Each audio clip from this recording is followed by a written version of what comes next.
Story on Power 106 FM.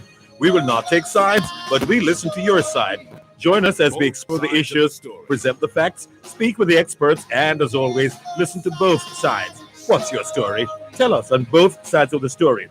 922-4112, 922-4113, 922-4114, and 922-4115.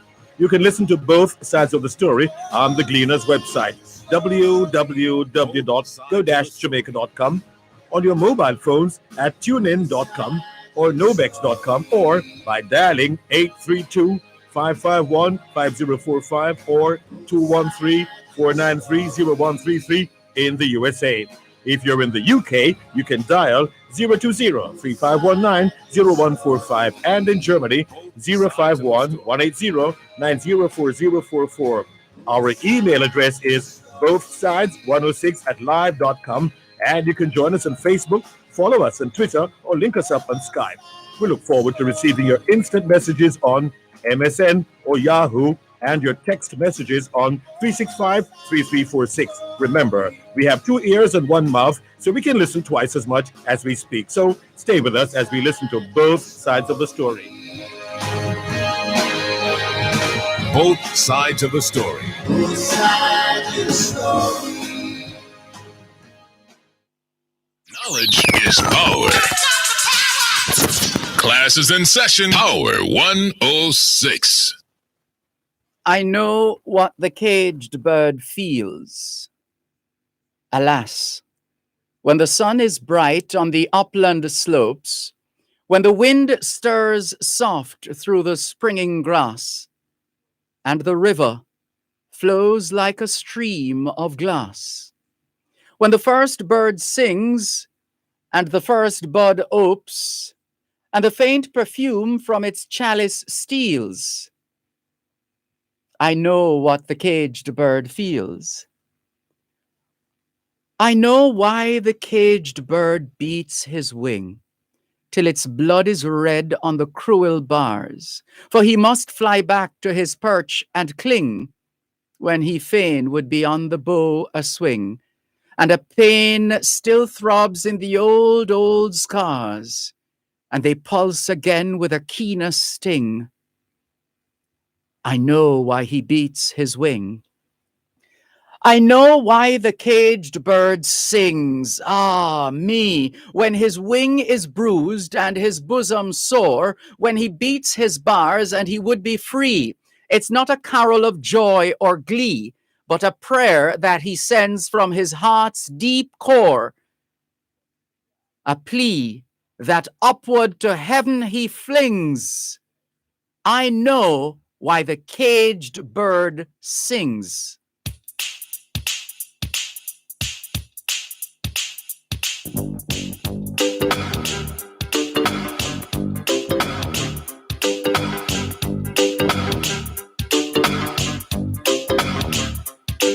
Well, it seems like I've fallen in your trap again, and it seems like I'll be wearing the same old pain.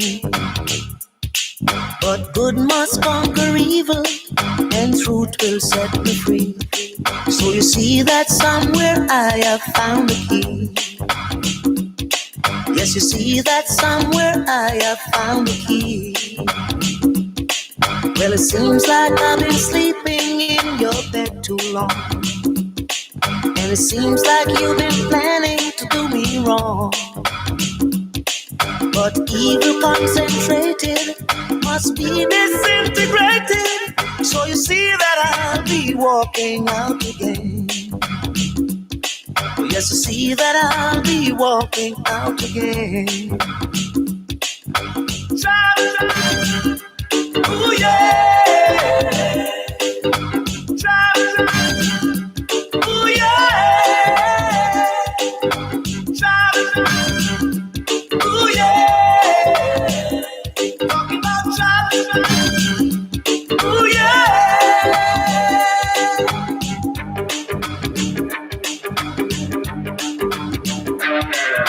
Seems like I've been playing the game for much too long, and it seems the game I've played I've made you strong. But when this game is over, I won't end up the loser, and you know that I'll be walking out again.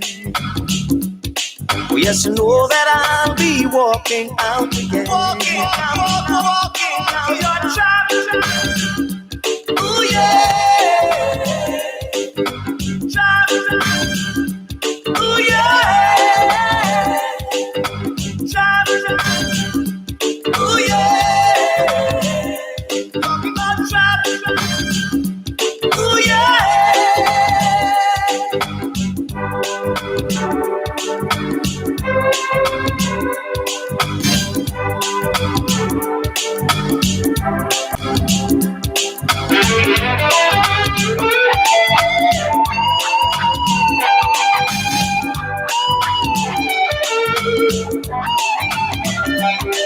Cause it seems like I am falling in your trap again. And it seems like I'm wearing the same old pain. But when this game is over, I won't end up the loser. And you know that I'll be walking out again. Yes, you know that I'll be walking out again. Trap. Ooh, yeah. Trap. Ooh, yeah. Trap. Ooh, yeah. Trap. Ooh, yeah. Trap. Ooh, yeah. End up in the trap. Ooh, yeah. Trap. Ooh, yeah. Trap. Ooh, yeah.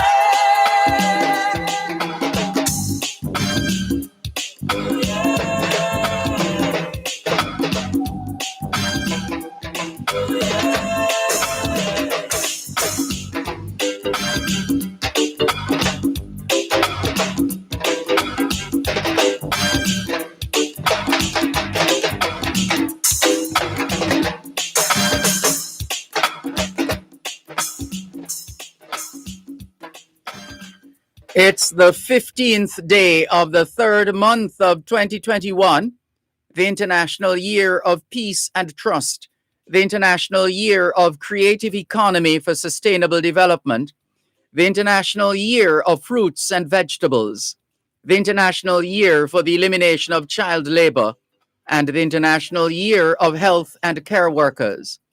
The month of March is still being observed as Women's History Month, World Endometriosis Month, Intellectual Disabilities Awareness Month, and Colon Cancer Awareness Month.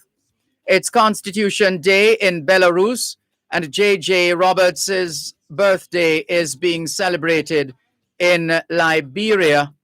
It's a national day in Hungary, and here in Jamaica, it's tax day. Hoy es lunes el 15 de marzo 2021 y les saludamos en cualquier parte del mundo que nos están escuchando en este momento. Estamos muy agradecidos por el don de la vida y el privilegio de servirles en otra edición de su programa Both Sides of the Story, ambos lados de la historia.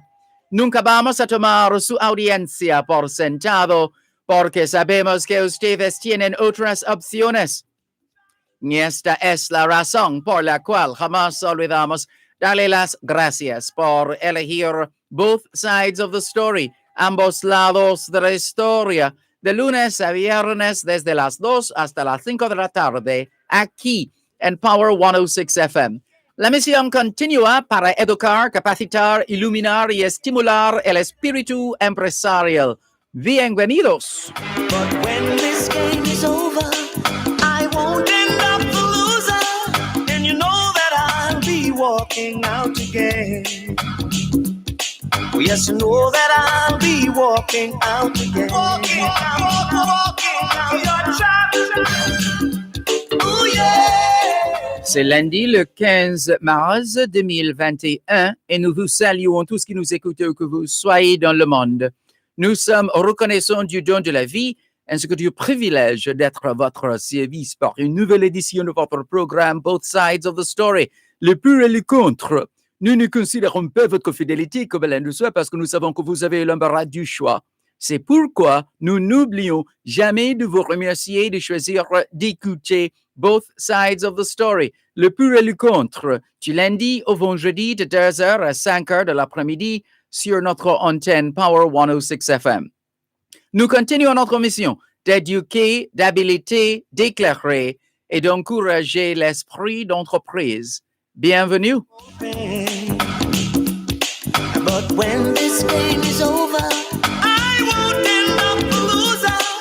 And you know that I'll be walking out again. Yes, you know that I'll be walking out again. All we're saying is it's Monday, the 15th of March, 2021, and we greet you well wherever in the world you are listening to us right now. We remain eternally grateful for the gift of life and the privilege to serve you on yet another edition of your program, Both Sides of the Story. We don't ever take your listenership for granted because we know you have choices. And that's why we never ever forget to remember to say thanks for choosing to listen to Both Sides of the Story, Monday to Friday, 2 to 5, right here on Power 106 FM. The mission continues to educate, empower, enlighten, and encourage entrepreneurship. Welcome.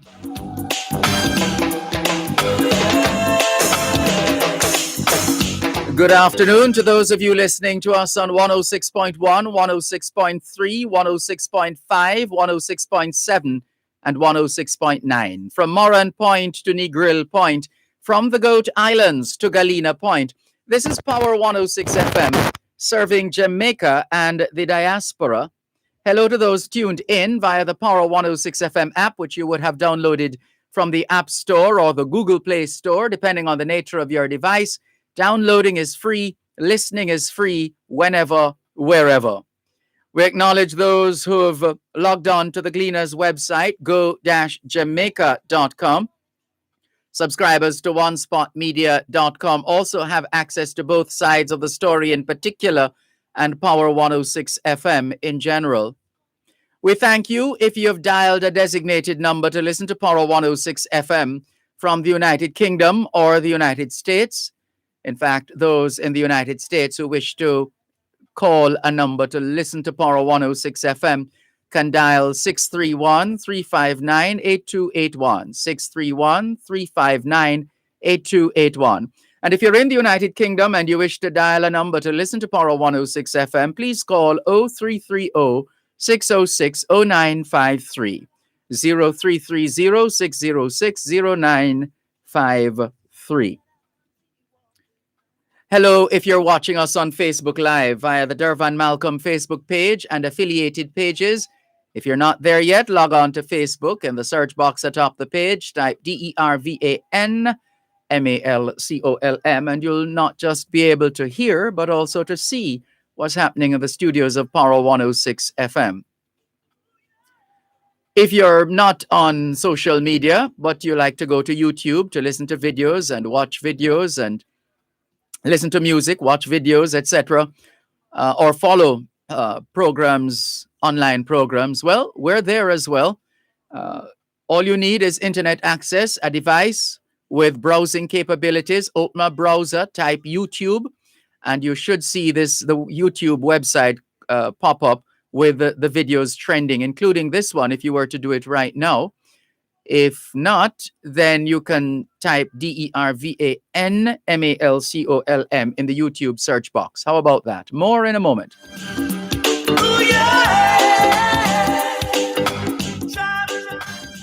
You're listening to Power 106 FM. The time is now 2:15. Listen to the story of the Jamaican diaspora on Diaspora Check-In every Wednesday at 4:30 p.m. during Both Sides of the Story with host Dervan Malcolm, the story of Jamaicans at home and abroad. That's Diaspora Check-In every Wednesday during Both Sides of the Story, brought to you by GK Western Union. Receive money directly into your bank account today.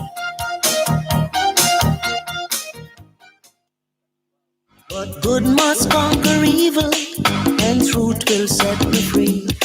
So you see that somewhere I have found the key. Yes, you see that somewhere I have found the key. Well, it seems like I've been sleeping in your bed too long. And it seems like you've been planning to do me wrong. But evil concentrated must be disintegrated. So you see that I'll be walking out again. Yes, you see that I'll be walking out again. Thanks a lot for staying with us here on your program, Both Sides of the Story, Power 106 FM, still streaming live on the Gleaners website, go-jamaica.com, live on your smart devices all over the world. Taking your calls on 876-922-4112, 876-922-4113, 876-922-4114, and 876-922-4115. The text line is the same as the WhatsApp number, which means you can not only send us your text messages, but also your WhatsApp messages, your voice notes. You can call us directly on WhatsApp, and you can also use the line as a straight line to get through to us on this side of the glass in the studios of Power 106 FM. How about that? Looking forward to your full participation. After all, it is your program, Both Sides of the Story, Power 106 FM, still streaming live on the Gleaners website, go-jamaica.com. Let's greet those of you who have already checked in here on Both Sides of the Story, Power 106 FM. Good afternoon and welcome if you're tuning in for the first time. If you're a repeat visitor or a repeat listener, we thank you immensely for choosing to listen to Both Sides of the Story, Monday to Friday, 2 to 5, right here on Power 106 FM. Glendon Thompson is online. Good afternoon, Glendon Thompson. Good day to you too. Margaret Osborne Lemmy says, good afternoon, Mr. Malcolm. Keep safe now. Have a good day. Same to you, Margaret. Don Marie Smith, good afternoon. Thanks for tuning in. Audrey Smith in Southampton in England says, good afternoon, Dervan and listeners. Wishing you all a blessed week ahead. Stay safe, everyone, and take care. Many happy returns, Audrey Smith. Beverly in Toronto, Canada has joined us. So too, Maureen Keating Pitter. And the messages keep flowing in. We have a call coming through from Cuban in Georgia, who is on the text line, which is the same as the WhatsApp number. In fact, he has placed a WhatsApp call on the number 876-365-3333, 876-365-3346. Good afternoon, Cuban in Georgia. Good afternoon, Sir Malcolm. How are you doing, sir? Fine, thanks. Is it raining where you are? No, I'm in the car, that's why. Can you bring up the windows and put the AC? Put the AC on low, heater or whatever you're using. Can you put it on low? I turn it off. Sounds like the windows are still open then. No, I'm driving, Sir Malcolm. That's why. Getting a lot of noise. I'm sorry, we will not be able to continue. The noise is a little too much.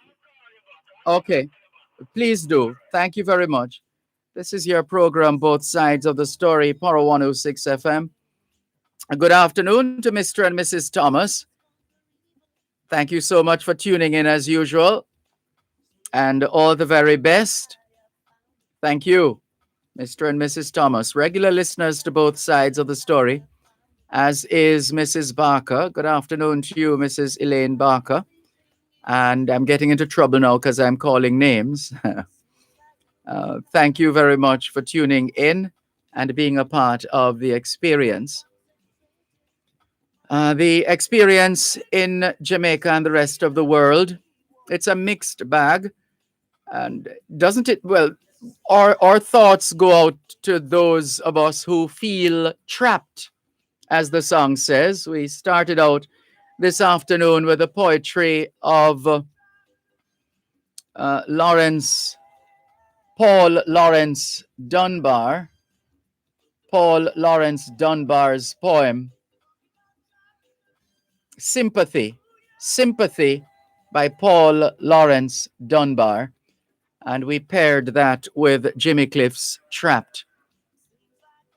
In Sympathy, Paul Lawrence Dunbar speaks about the caged bird and knowing what the caged bird feels. And certainly there are many of us who have become caged birds in more ways than one, and still finding it hard to cope. We are with you. We're here for you. And feel free to share with us if you so desire. We'll be happy to have you join us here on both sides of the story, Power 106 FM. Well, let's give you a quick roundup of some of the stories trending at this time, considering that in the hustle and the bustle, you may or may not have been able to catch up with the latest news. But some of the stories, Bartlett cautions against rush for COVID-19 vaccine passports. That's the Tourism Minister Edmund Bartlett warning against a rush towards creating a COVID-19 vaccination passport. He says, when I look at how the world intends to vaccinate itself over the next 5 years, and with the expectation that a 75% coverage will give some level of normality, I can't accept that we would begin to have vaccine requirement as a condition for travel immediately. That's what the tourism minister told CNN reporter Richard Quest in an online presentation. 109 police officers in Portland to get COVID jab today is another of the stories. Inspector Dwayne Wellington, in charge of the Portland division, led by example in taking the taking the COVID-19 vaccine at the Port Antonio Police Station conference room this morning. Nurse LaShawn Dure gave the vaccine. Of the more than 300 police officers in the division, 109 are set to receive the AstraZeneca jab today. Speaking of the AstraZeneca vaccine, the news coming out of Geneva, Switzerland, is that countries should continue using AstraZeneca's COVID vaccine. That's the official word from the World Health Organization after some governments halted rollouts because of blood clot fears. Fewer people for COVID vaccine at St. Joseph's Hospital is another story. Fewer people gathered this morning outside St. Joseph's Hospital in Kingston for the AstraZeneca COVID-19 vaccine being administered to select groups in the population. The hospital is administering vaccines primarily to private healthcare professionals. However, on Saturday, there was a large crowd outside the facility as some healthcare workers turned up without appointments, and those with appointments took their elderly family members and parents to be vaccinated. Also making the news, we're just jumping from the Observer now to Loop News. They have a story popping up now. Golding calls on Auditor General to probe vaccine line skipping.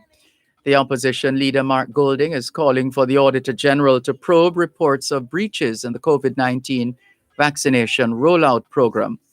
Golding made the call today amid concerns over the administering of leftover AstraZeneca vaccines to people not registered for inoculation at this time. 1 week to go for Earth Hour 21. Esiram gets ready. Earth Hour is the single largest symbolic mass participation event in the world that was born out of a hope to mobilize Earthlings to take action on climate change. Last year, we went lights out for meditation, reflection, and stillness in the chaos of the parallelogram. Earth Hour now inspires a global community of millions of people to switch lights off for an hour as a collective show of concern for the environment. Major European nations, we read that one. I think we've shared that one already. Most Caribbean CEOs say global economy will grow in 2021. That's according to a survey that was done. Let's see what the rest of the world is reporting. Catholic Church cannot bless same-sex unions. That's the lead story on the BBC's website.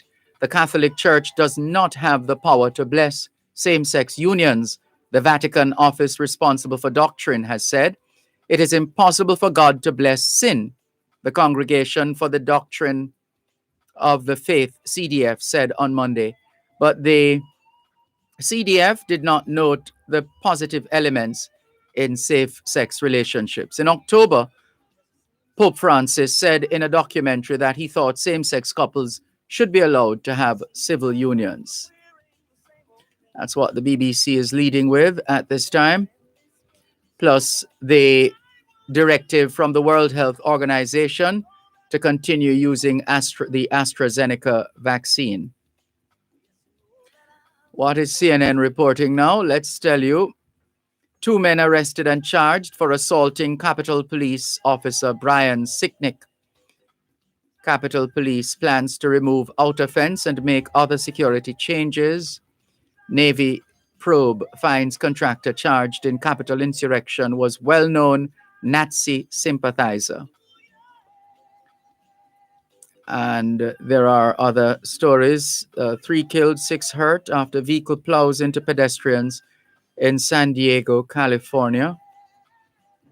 Millions more Americans can now get COVID-19 vaccines, including all teachers. Spain, Germany, France, and Italy had paused have paused the AstraZeneca vaccine rollout.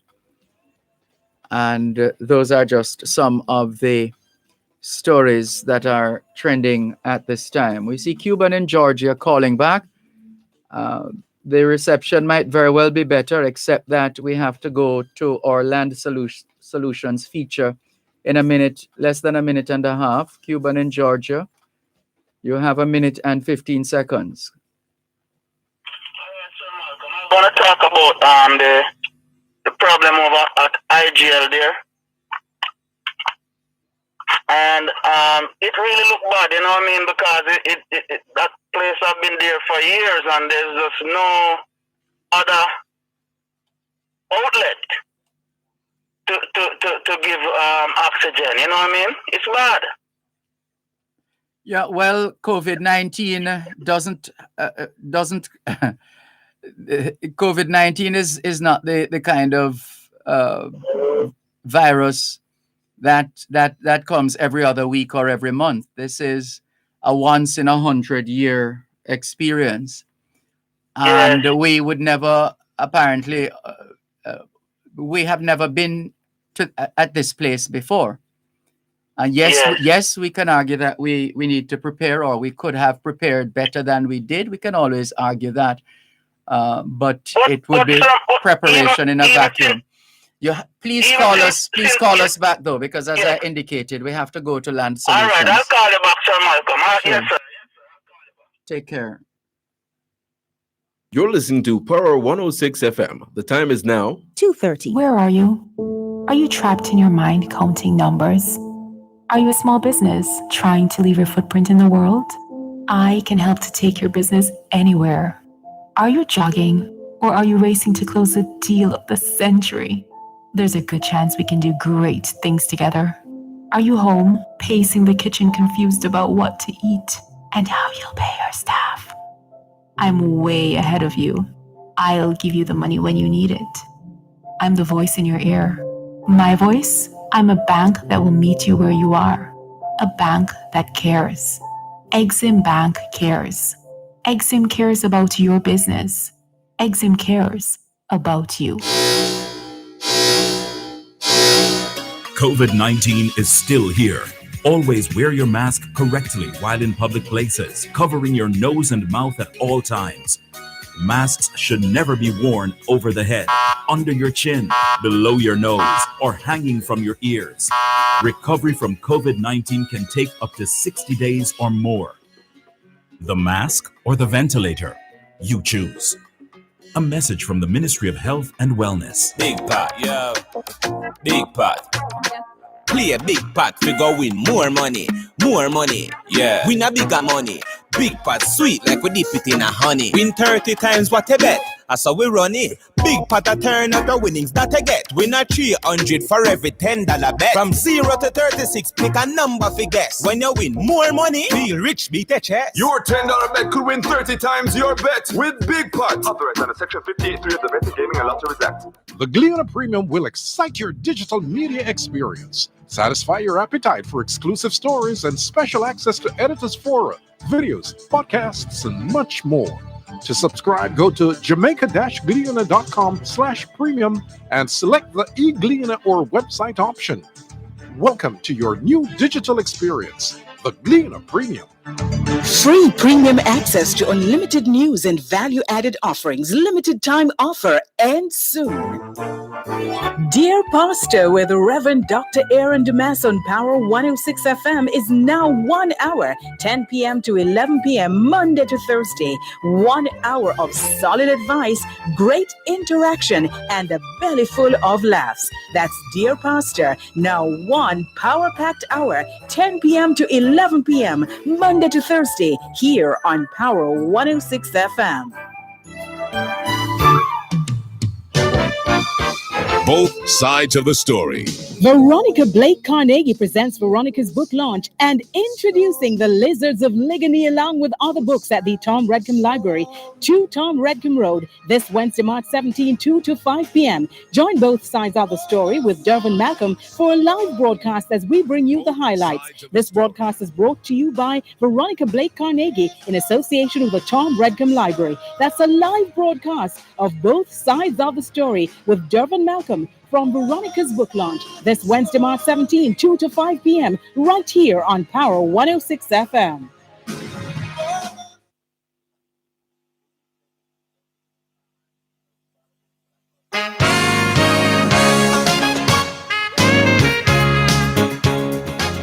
It's a Monday afternoon, just after 2:30, and that means time for Land Solutions, the program where all your land-related matters are dealt with. Anything at all to do with the sale or purchase of land, you've come to the right place. Here are the numbers to call: 876-922-4112, 876-922-4113, and 876-922-4114. The Land Solutions text line is 876-387-3183, 876-387-3183. The email address is gloria@landsolutionsja.com. gloria@landsolutionsja.com. The website is landsolutionsja.com. On Facebook, it's facebook.com/landsolutionsja. The law firm Brown, Findley and Company is headquartered in Suite 39 of the Winchester Business Center, corner of Winchester Road and Hope Road in Halfway Tree, St. Andrew. They also have an office upstairs, Shop 6, the JN Building in Ocho Rios, St. Anne. They encourage you to call ahead instead of turning up in light of the infection prevention and control mechanisms, as in COVID-19. The numbers to call the law firm Brown, Findley and Company, 876-908-1950 or 876-908-3518. Already, we have a call for attorney at law, Gloria Brown.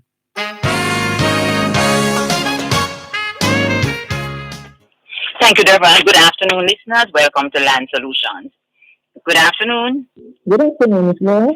Yes. Yes. I'm going to ask you a question. If you have a land and you survey it, and the next person that lives beside it move the land line, what can you do? You you surveyed it before they moved it? Yes. See if we just get the surveyor to come back and repeg it for you, because the surveyor would, because even though they moved the line, the surveyor will just come with his instruments and know exactly where the peg is supposed to be. But suppose you know where the peg is and you run a line. I would not advise you to. I would prefer if you run the line after the surveyor comes back. Because you have to pay them. You have to pay them again. Yes, but it's hard for you to know exactly where that peg should be without the expertise, No, I know where it was before. Where exactly? Yes. Exactly the hole that the peg was in? Yes. Well, I still stand by my advice. I would still advise you to get a surveyor to come in. As soon as the surveyor has surveyed it, put up the fence. Okay. That's my advice to you. Okay, thank you very much. Sure. So what happened with what to do about the person that moved the peg? Well, that's why I'm saying to you, put up the fence. You could carry them to court, but then is it worth it? You have to decide that. But just put up the fence as soon as it is done. That troublesome spot, put a fence there, even that side alone. Okay. All right. Thank you very much. Sure. Yes. Bye-bye. Yes. And that's a in Jamaica that we really need to stop doing. Okay, and even the Bible speaks about it, about those who will not stop moving the lines, the fence lines, the posts, the marks. Here we really need to stop it as a people. The numbers to call 922-4112, 922-4113, and 922-4114. You may send me a text message or a message by WhatsApp at 876-387-3183. 876-387-3183. Email gloria@landssolutionsja.com. A text message. What is the procedure to add a name to a title? To add a name to a title, what I would want from you, name, age, address, not age, name, address, occupation of the persons who are on the title and the person or persons you're adding. Name, address, occupation. Also need a copy of the title, a copy of the property tax receipt, as well as the value of the property, so we can give you an idea of the cost. And the cost, it will depend. If it's in Kingston and St. Andrew, it might be more expensive, or some parts of St. Catherine, because you can apply for some reduction for other parishes. So to add the name, we need name, address, occupation of all the parties involved, a copy of the title, a copy of the property tax paper. And then if you give us an idea of the value of the property, then we can give you a good idea what it will cost to add the name. As I've always said, be very cautious when you're adding names to title. It's easy to add, but hard to take off. You can even add somebody's name without their knowing, depending on how the title is situated, what the title is saying. But you can't take them off without their knowing. And sometimes you have persons coming into the office to say, Miss Brown, I added my child. The child did not even know, and now I want to take off the name. You have to get that child's permission. Anybody you put on your title. So it doesn't make sense that they haven't for you to say they haven't paid $1 they didn't know. So be careful who you put on your title. I said to parents who are adding children, to title take a life interest. So the title will read to the parents for life, or to the mother for life, the father for life, and after death to the children, and you name the children. And you get the children, as long as they are over the age, you get the lawyer to get the children to do a disclaimer to say if you sell the property, the money will be yours. If you mortgage the property, the proceeds will be yours. Because you can sell without their permission. When you are the life tenant, you can sell without the permission, but you have an obligation to the remainder men, which is why I'm saying get them to sign that. But be careful who you put on your title. Also, if you put the children on the title, they might not be able to get a full benefit from the NHT when the time comes. So that, again, is another consideration. Sometimes persons are buying property and they are told by persons that don't buy it in your name alone, because if you die, the government will take it, and that's not true. So when in doubt, buy it in your name alone and make a will. Because sometimes you put one child on it, that's not the only child you have, and then you want to add others, and that child might object, and it becomes a little problematic. Of course, if you put a child on the title and you want to add others, and that child does not want you to add, you can still add the names. especially if the title is not in a mortgage, it's not mortgaged. You can still add the names, but you can't touch that child's share. So whether you're a joint tenant or a tenant in common with a child and you want to add, or with anybody, not necessarily a child, a spouse, etc., you want to add other person and the other party is not in agreement, you can still add these other parties. If the title is mortgage though, you might have a challenge because the mortgage company might not want to release the title without the consent, will not release the title without the consent of all the persons on the title. Sometimes you have a problem there. So think carefully before you add a name. If you add a child who is a minor under 18 and you want to sell the property or to mortgage the property, you have to get a court order.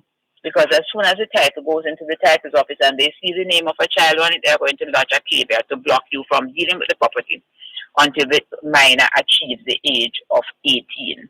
So that's another thing you need to consider. The numbers to call, 876-922-4112, 876-922-4113, 4114. And remember, you can send a text message, 387-3183, 876-387-3183. So that's the procedure to add the name to a title. And remember, it is a transfer that is done. But sometimes persons will say to you, I don't want a transfer, I just want to add a name. To add a name to a title is a transfer. It is a transfer of land. So you have to go to stamp office for them to assess the duty. Sometimes they will come and look at the property to make sure the value you have given in the document is the right value because they want to maximize the amount of taxes that they are collecting for the government. So they won't just take the value sometimes that I give to them to say the property is valued 10 million. They might want to come and look at it. And because of the COVID pandemic, we're having a bit pile up because remember the government has given directive that government workers should work from home as best as possible. So in most of the agencies, the titles office, the stamp office, the court, you're having quite a bit of a backlog now because persons are working from home. And the thing is, a lot of these jobs, you really can't work from home to deal with a lot of these things because many of them are people's valuable documents that people will not be allowed to take home to process. And some you can't process at home. So that's a part of the challenge. So some persons who have been telling your title will take 8 months to a year. We're looking since COVID at sometimes 2 years or more. A lot of things not moving at all in a lot of these agencies. So we ask persons to be understanding what's happening. The number is to call 922-4112-4. Another text message. I sold a piece of land. At the time, the title was misplaced. I went to get a copy of the original. The lawyer charged me $100,000. But I don't think the lawyer was charging you $100,000 to get a copy of the original. What the lawyer is doing is a lost title application, I suspect, to replace that title. And that's about what it will cost or more now. It might cost you more than that because it's a long process to replace your title, which is why we encourage persons to really be careful how you deal with your title. Put it away carefully. So the older persons, your children are abroad, make them take it with them abroad. But many of you want to have the title to look at. But sometimes things happen and persons come into the office and sneak out into the home and sneak out the title. So be careful where you put your title because it's very expensive. You're saying the attorney is charging you $100,000, that's a reasonable fee. And it's not just a copy, it's an application to the title's office, a lost title application, where your title, the original title in the title's office will have to be cancelled and a new title will be issued for you, where you will get one and the title's office will keep the original. So it will have new title numbers or the old information in terms of previous owners that you had on the old title. Those will not be repeated. So put away your title carefully. It's very expensive. It might look like a piece of paper, but it's expensive. One moment, Ms. Brown. Quick break and we'll be back. Sure, Dervan. Win more money with Lucky Play Lotteries. Play Big Pot, Super 5, and Dream 6 today. The time by Lucky Play Lottery is 2:45. Come home to Ocean's Edge Country Club, your dream vacation home on Jamaica's north coast. Nestled in the charming town of Discovery Bay St. Anne, this luxurious development features 16 4-bedroom, 4.5-bathroom, 2-story townhouses with modern fixtures and finishes, 24-hour state-of-the-art security system, infinity pool overlooking the Caribbean Sea, and so much more. Visit oceansedgecountryclub.com to secure yours now. That's oceansedgecountryclub.com. The Ministry of Industry, Investment and Commerce presents MIIC Live on both sides of the story with Dervan Malcolm every first and third Thursday at 3:30 p.m. to 4 p.m. Learn more about the manufacturing strategy, modernization in trading, foreign direct investments, and much more, right here on Power 106 FM. This broadcast of MIIC Live is brought to you by the Ministry of Industry, Investment and Commerce. The following is a program advisory from Power 106 FM. Please be advised that the program Dear Pastor with Reverend Dr. Aaron Dumas has been reduced to 1 hour, 10 p.m. to 11 p.m. Monday to Thursday, starting Monday, November 2. That is Dear Pastor, now 1 hour, 10 p.m. to 11 p.m. Power 106 FM apologizes for any inconvenience this program change may cause. The proceeding was a program advisory from Power 106 FM.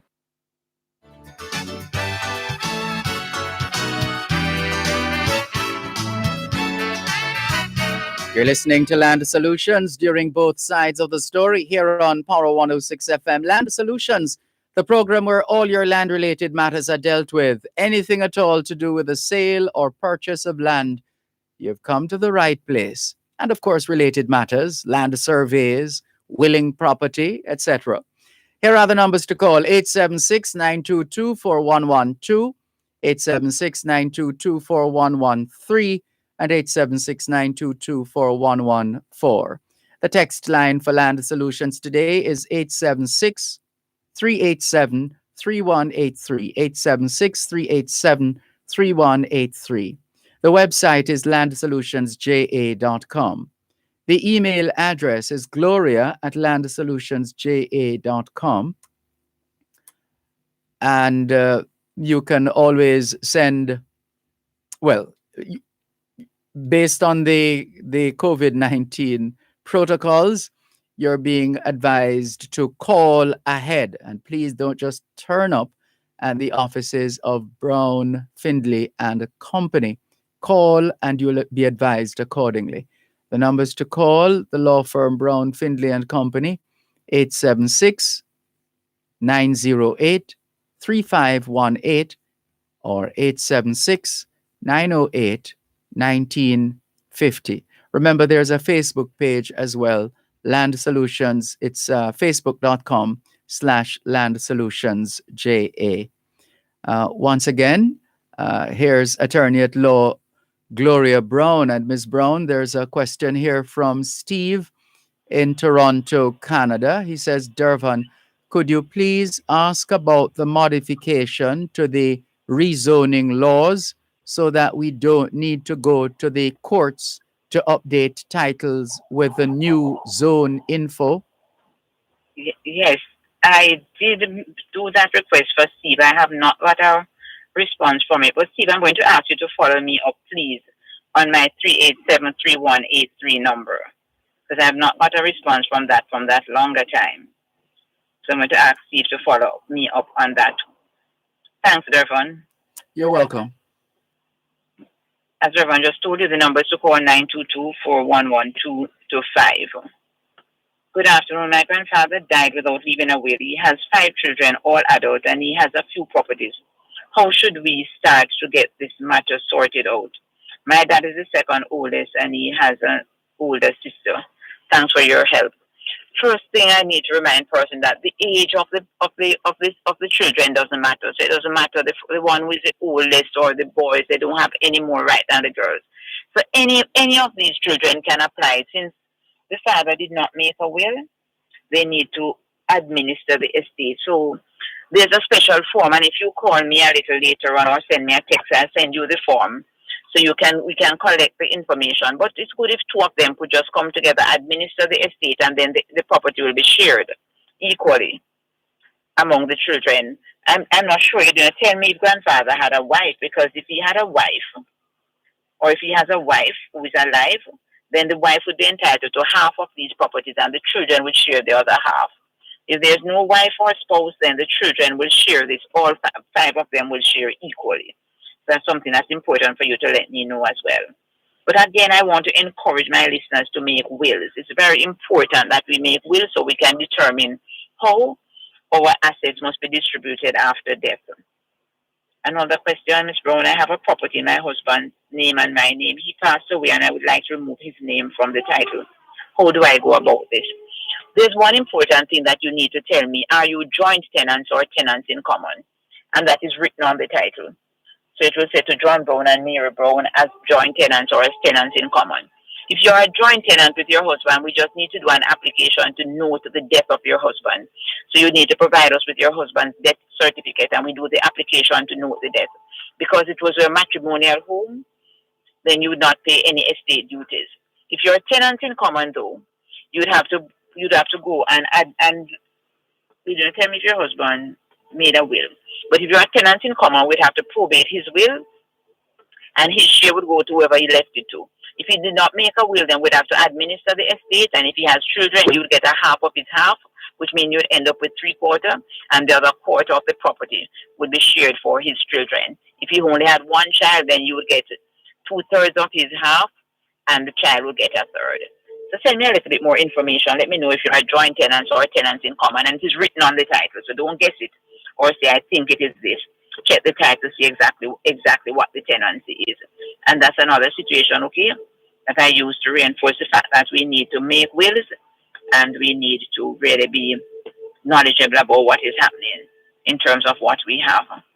Numbers to call 9224112, 9224113, 9224114, and 9224115.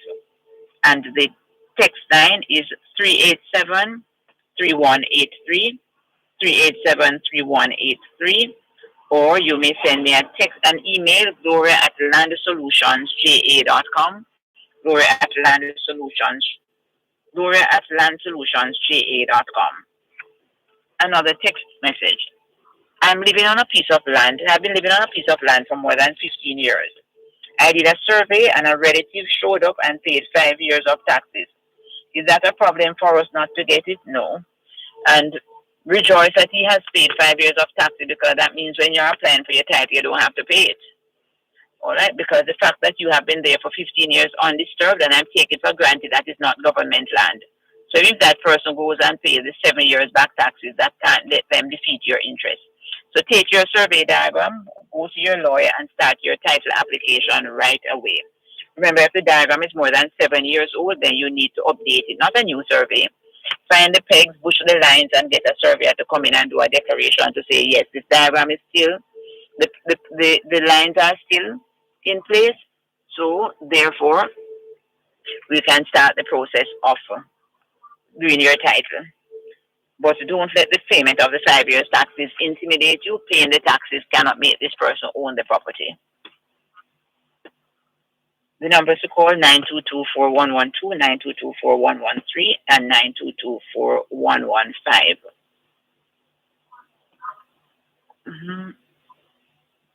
All right, and I saw the text from this person say, I'd like the form, and as soon as I have finished, I will send you the form so you can start administering so the property can be shared for the 5 children. Another text message. I bought a piece of land, paid for it, got it surveyed, got the sale agreement. Now I asked the vendor to have the land cut off so I can pay my own taxes. And he's giving me the runaround, telling me to give him my part for him to pay it. But I told him that is stupid. I would like, okay. All right, so what is happening there is that you have seen somebody with their piece of land and you have bought a piece. But you don't have a title and you can't pay your own taxes. So the owner is saying to you, let us all pool together and pay the taxes, which is a common thing in Jamaica. But I agree with you that that's not good enough for 2021. And in this 2021, we need to be looking at things in a more progressive way. So what I'm going to ask you to do is to survey your little piece of land that you bought and contact me, and we'll try and get a title for you. In the meantime, though, you should give him your share of the taxes so the taxes can be paid up. Because for us to get the title for you, we're going to need to, for me to get the title for you, for me to get the title for you, I'm going to need you I'm going to need the taxes to be paid up. I'm going to need the survey diagram. I'm going to need the agreement for sale. But also, I'm going to need 2 persons who have known the land for 30 years to sign up papers for you. And don't let them write anything. We just need their names, ages, addresses, and occupation. What they are to sign, we will prepare it. You can't let the man who you bought it from, you can't be one of the persons to sign for you. We need independent persons preferably in the community who have known the land for more than 30 years. And we prefer people who are at least 48. Don't want anybody younger, because you want the first time they knew the land, they were already adults. So when they were 18, they first knew the land, and 18 plus 30 is 48. So we prefer if the declarants are over 48. And also we want the declarants to be living in Jamaica, not abroad. So the persons you want to sign to say, yes, I knew John Brown as the owner, and I knew when John Brown sold the land to Peter Green. And that will be helpful. So we need the survey diagram, the agreement for sale you got when you bought the land, the receipts to show you have paid for it, the two declarants, and the taxes must be paid up. And also, when you give this gentleman the money to pay the taxes, please ask him for a copy, even a photograph of the old tax paper, because we're going to need the tax information in making the application. And we want to encourage persons who don't just go out and buy land like that, see somebody with land and say, sell me a piece, because you might not be able to get to pay your taxes right now, or to even get a title. Buy land with a lawyer. Buying land is one of the most expensive processes that you'll undertake in your lifetime. So it suits us to be very, very careful in terms of how we give persons our money. I remember some years ago, somebody called me on this very program to say he had bought a piece of land from somebody, built a house on it, and the man had a title for the bigger piece of land. The man went to the bank, borrowed money, did not pay back, and the bank sold this gentleman's house. The bank sold everything. Also, we have a lot of problems in my office even now where persons have bought land from people, and the properties have mortgages on them. We have a challenge with that, because when there's a mortgage on it, the bank might sell at any time. So what you have bought, you're going to lose. So don't just go out there and see Mr. Brown with a piece of land and say, sell me a piece. It doesn't work like that. And you might find that you get nothing at all for the money you have spent. You might build a house on it, and you might find that you lose that house. I'm begging persons in 2021, don't just go out there and just buy land like that. Be careful how you invest your money. We have another call for you, Ms. Brown. Thank you, Dervan. Good afternoon. Hello, Ms. Brown. How are you? I'm good, thanks. One question. Yes. My grandfather died and leave a piece of will, right? It was for 3 brothers. He will it to my mom and his 2 brothers. And my cousin was paying tax. We were paying the tax for the whole piece of land. It's a big piece of land. We have 3 acres of that property. But my cousin used to pay the tax for the whole land. Yes. And then he stopped, and then we start paying, and then he's paying it now. Can he claim the whole land?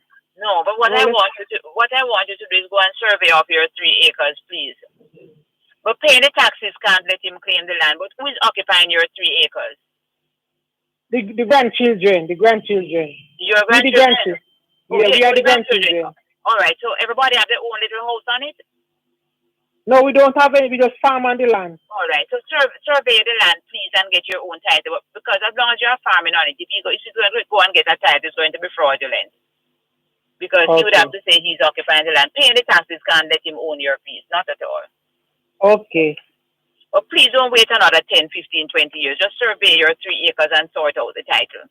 Okay, thank you. Sure, thank you too. Persons, please, let's sort out the land situation in 2021. More after the break, Ms. Brown. Thank you, Dervan.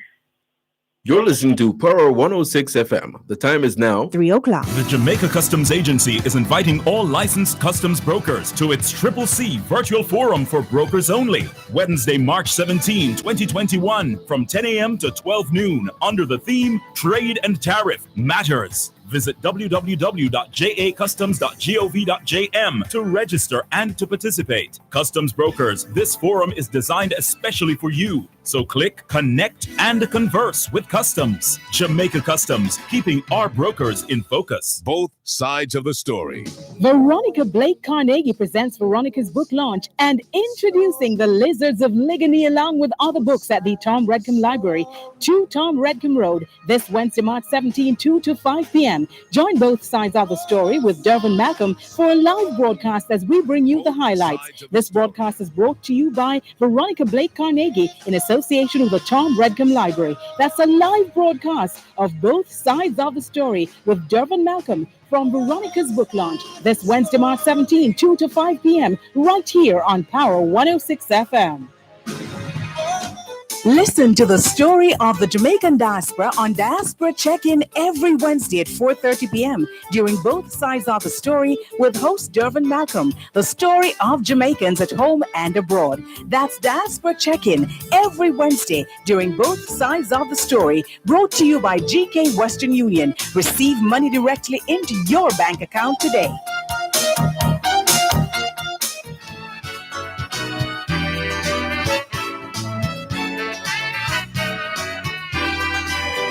You're listening to Land Solutions during both sides of the story here on Power 106 FM.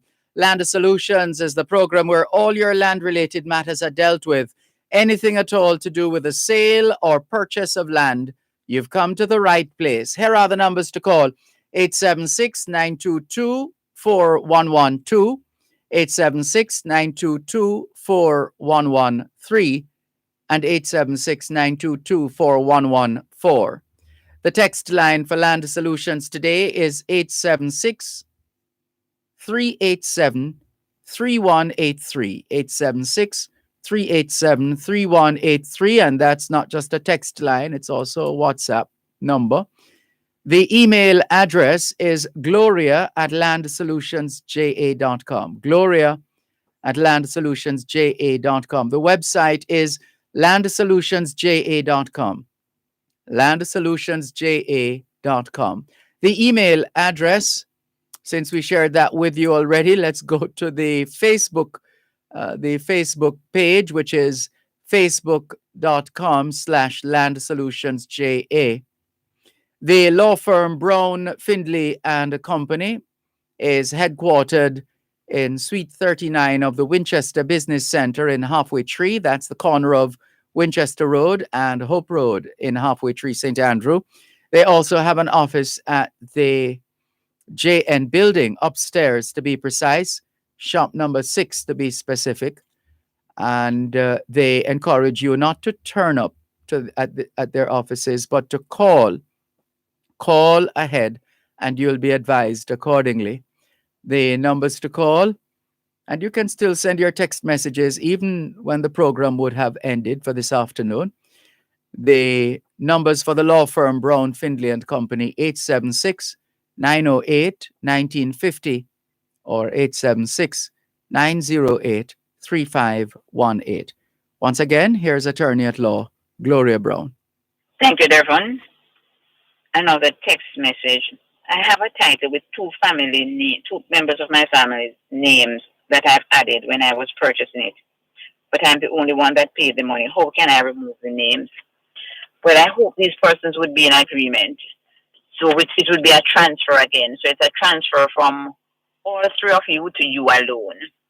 And if you want to add other names to it, this is the opportunity to do it because it would cost the same amount to add the names. But I hope these persons will agree. And to encourage persons, sometimes you add person because you alone will not qualify for the mortgage. If this is going to happen, then get your lawyer to let these persons sign what we call a declaration of trust to say they're holding on trust for you. Because if that were done and the stamp duty on the trust is just $500, when that is done, then when you are ready to remove the names, you don't have to pay any duty. But right now, to remove these names, 2 names from the title, you're going to have to pay duty, transfer tax on 2/3 of the value, and the transfer tax is 2%. So if the trust had been done to say these persons are just trustees, their names on the title, but they haven't contributed and they have no interest in it, then you would not have to pay that duty. But unfortunately, you're going to have to pay it now. But it's an opportunity to take their names off because something could happen to you and these persons can claim the property, especially if you are joint tenants. So it's very, very important that we be careful. A lot of times when we put persons on the title, when we make them guarantee the mortgage, they don't have to go on the title for some of these institutions, They can sign as guarantors, but they don't have to put their names on. So always check that out before you allow other persons to go on your title with you. Another call for you, Miss Brown. Thank you, Dervan. Good afternoon. Good afternoon, Miss Brown. Yes, how can I help? Yeah, I have a problem here. I would like to share with you. Yes. Okay, my father, he's a man of his life, and the man decides that he's not paying anymore. He find some way and say my documents in the place, and now my father died, and we 4 of us named inside. Okay? I'm not hearing you too well. You said 4 of you what? Okay. My 4 of us named on the title. All right. So Okay. who signed the lease? Pardon me? Who signed the lease document? All 4 of you? No, I was small, so it was my father and some other neighbor in us. All right. So let me ask you something else. When the lease was signed, your name was on the title? I'm not sure. So you need to investigate all of that. So what is the Okay. document that the gentleman is saying he has now? That the man said him own the piece that my father leased him. Yeah, so what the 4 of you should do then is to, sir, give him a notice to come off and then see what happens, because if he owns it, then the court will have to decide. He will have to produce those papers in court. So you probably need to serve him a notice, the 4 of you. He has a house on it? Yeah, him have a house on it. Him building concrete structure. Well, that's going to be a bit of a challenge, you know. So, because to serve him notice when he built the house. He built the house when your father was alive? No, him did build cause him lease the place to stay on it, you know. So him did have a board house at the time. Oh, so it's a lease, maybe it's a lease and say, well, get a lawyer to write to him so he can show you what document he has to show that he's the owner. But if he has been there long, how long hasn't he paid any lease? Oh, a long time now. Same what you call long time. Very long time, more than 30 years. Yes, you can't get it back from him now. It's his now, so forget that. That's his now. So he just needs to survey it off and get his title and come out of your title.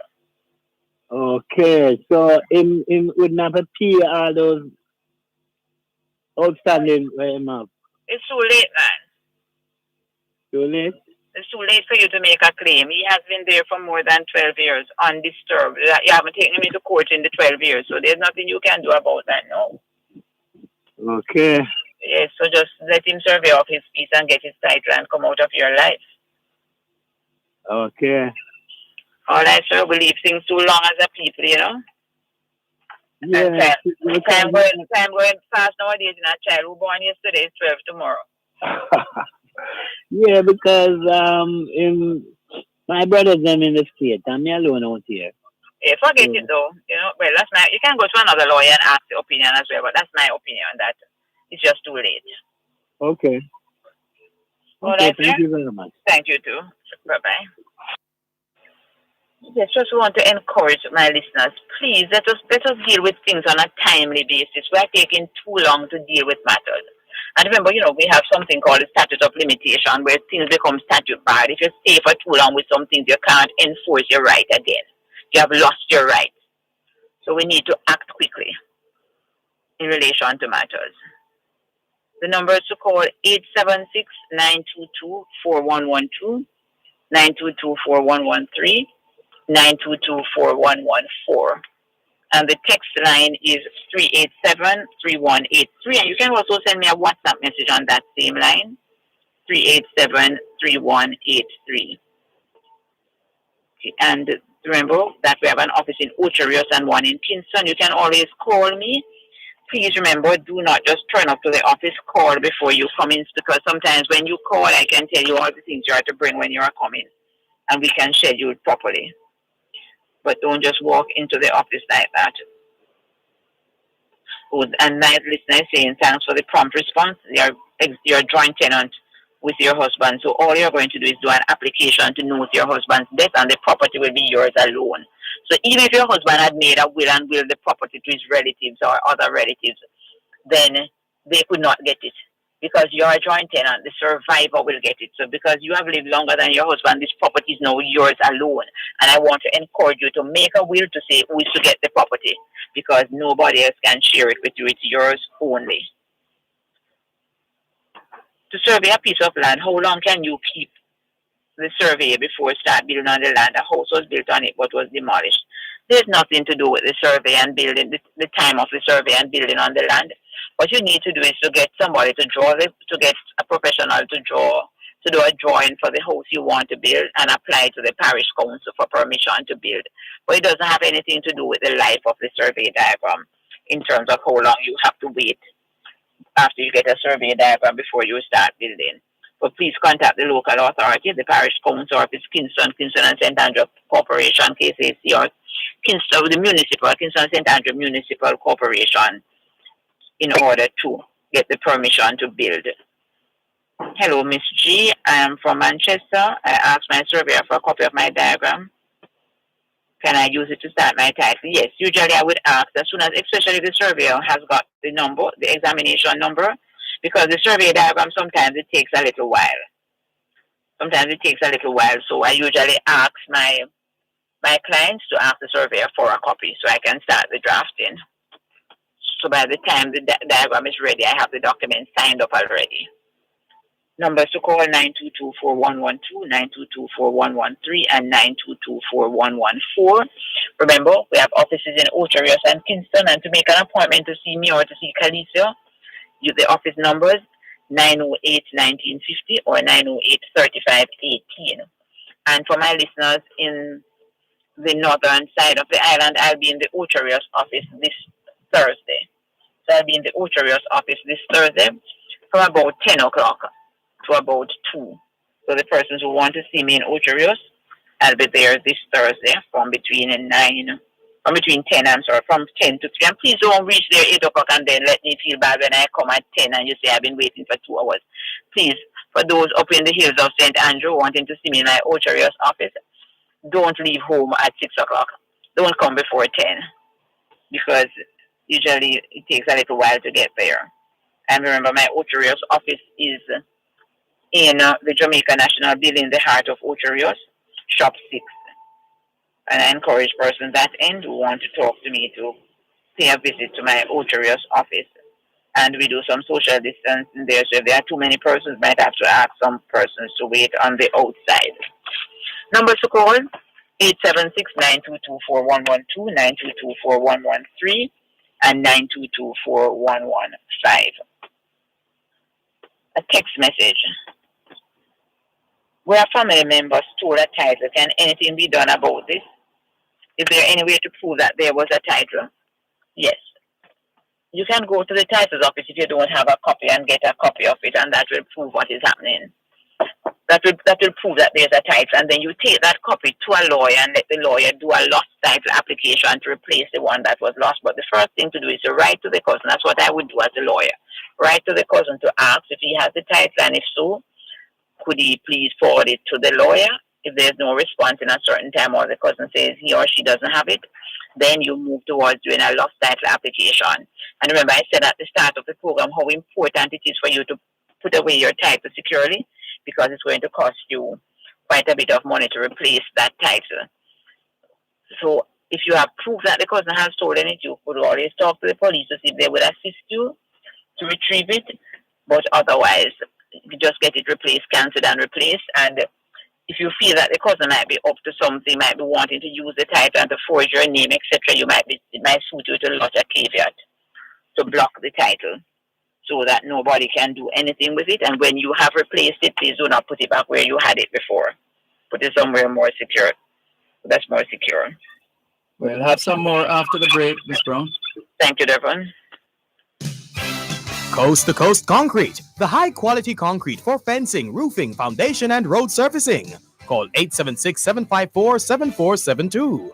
The time by Coast to Coast Concrete is 3:15. Books the same see one man in the restaurant, a scratchy man miggle, and all this scratchy man scratch, this whole heap of money just appear out of nothing. Boy, brother, the man must scratch himself rich to brown dog. Mr. Brooksy, that will never happen, and you will never live to see that happen. Forget the fantasies. Buy Dream 6 for a chance to get rich in a real life. Your $100 ticket could win 30 million or more. Get the best odds with Dream 6 from Lucky Play Lotteries. Authorized under Section 58.3 of the Betting, Gaming and Lotteries Act. No, that can happen. The Ministry of Industry, Investment and Commerce presents MIIC Live on both sides of the story with Dervan Malcolm every first and third Thursday at 3:30 p.m. to 4 p.m.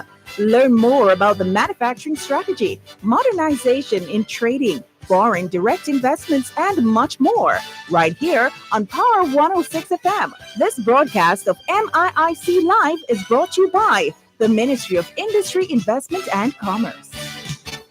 The following is a program advisory from Power 106 FM. Please be advised that the program Dear Pastor with Reverend Dr. Aaron Dumas has been reduced to 1 hour, 10 p.m. to 11 p.m. Monday to Thursday, starting Monday, November 2.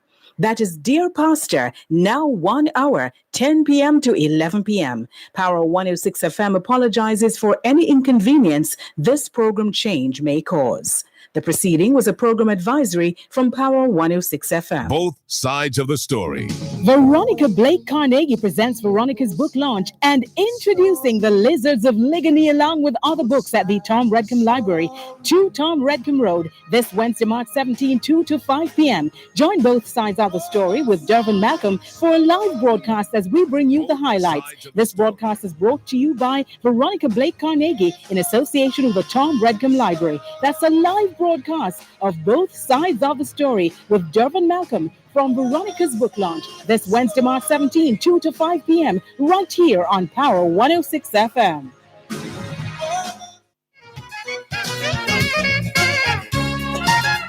It's the final segment of Land Solutions for today, Monday, the 15th of March, 2021.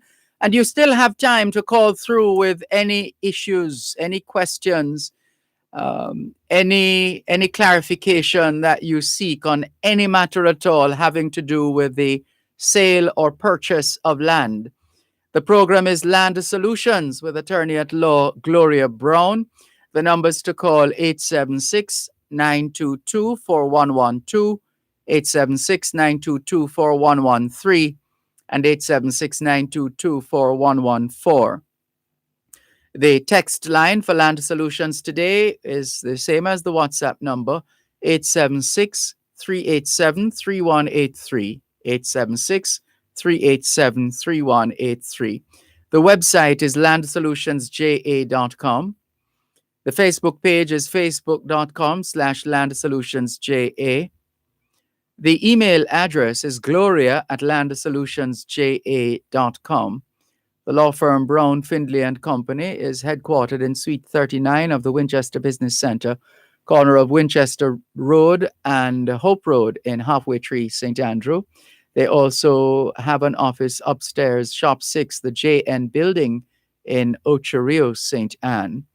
In light of the infection prevention and control mechanisms in place, you're encouraged to call the law firm Brown, Findlay and Company, and you'll be advised accordingly. In other words, don't just show up. Call the offices and you'll be advised accordingly. The numbers for the law firm Brown, Findlay and Company, 876-908-1950 or 876-908-3518. In a moment, once again, attorney at law, Gloria Brown. Thank you, Dervan. Another text message. How do you make a will?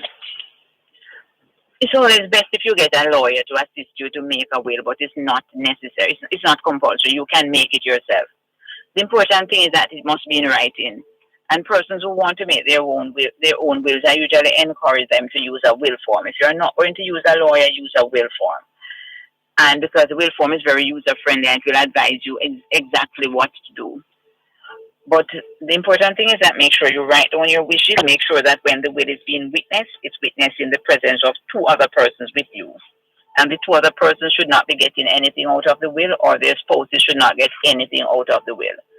So write it down, date it, sign it, and make sure you're signing it when two other persons are there, and all three of you sign it at the same time. You sign it, and then the other two will sign one after the other. You can write it on an exercise book. This is my will. I appoint John Brown as my executor, and remember, I always encourage my clients that the best person to appoint as the executors are the beneficiaries. Let them be executors for your will, unless there are some certain things that you really want to ensure should take place. Your executor should be at least 18 years old, or 18 years old and over. Your executor should be. The numbers to call 922-4112, 922-4113, 922-4114, and 922-4115. The text line is 387-3183, and that's also the WhatsApp line, please. So you can send me a WhatsApp message, 387-3183. Email gloria@landsolutionsja.com, gloria@landsolutionsja.com. And remember, the office is Winchester Business Center. That's in Halfway Tree, Shop 39. And also Shop 6, Jamaica National Building in Ocherios, St. Anne. And I'll be in Ocherios in the Jamaica National Building this Thursday between 10 and 2. So the persons that and the clients who would like to see me, you could see me in Ocherios this Thursday. Also, I want to thank Ocean Edge Country Club for sponsoring the first segment of the program, and I want to encourage especially all my listeners, and especially those abroad who might be looking to come home, that sometimes it's not always best to be building from scratch. So go to oceanedgecountryclub.com and look at the offerings. Beautiful, beautiful, beautiful offerings overlooking the sea that you could really look to buy into. So it's oceanedgecountryclub.com. Just look at it. I encourage my listeners. Even those who don't want to buy, there's no charge for looking.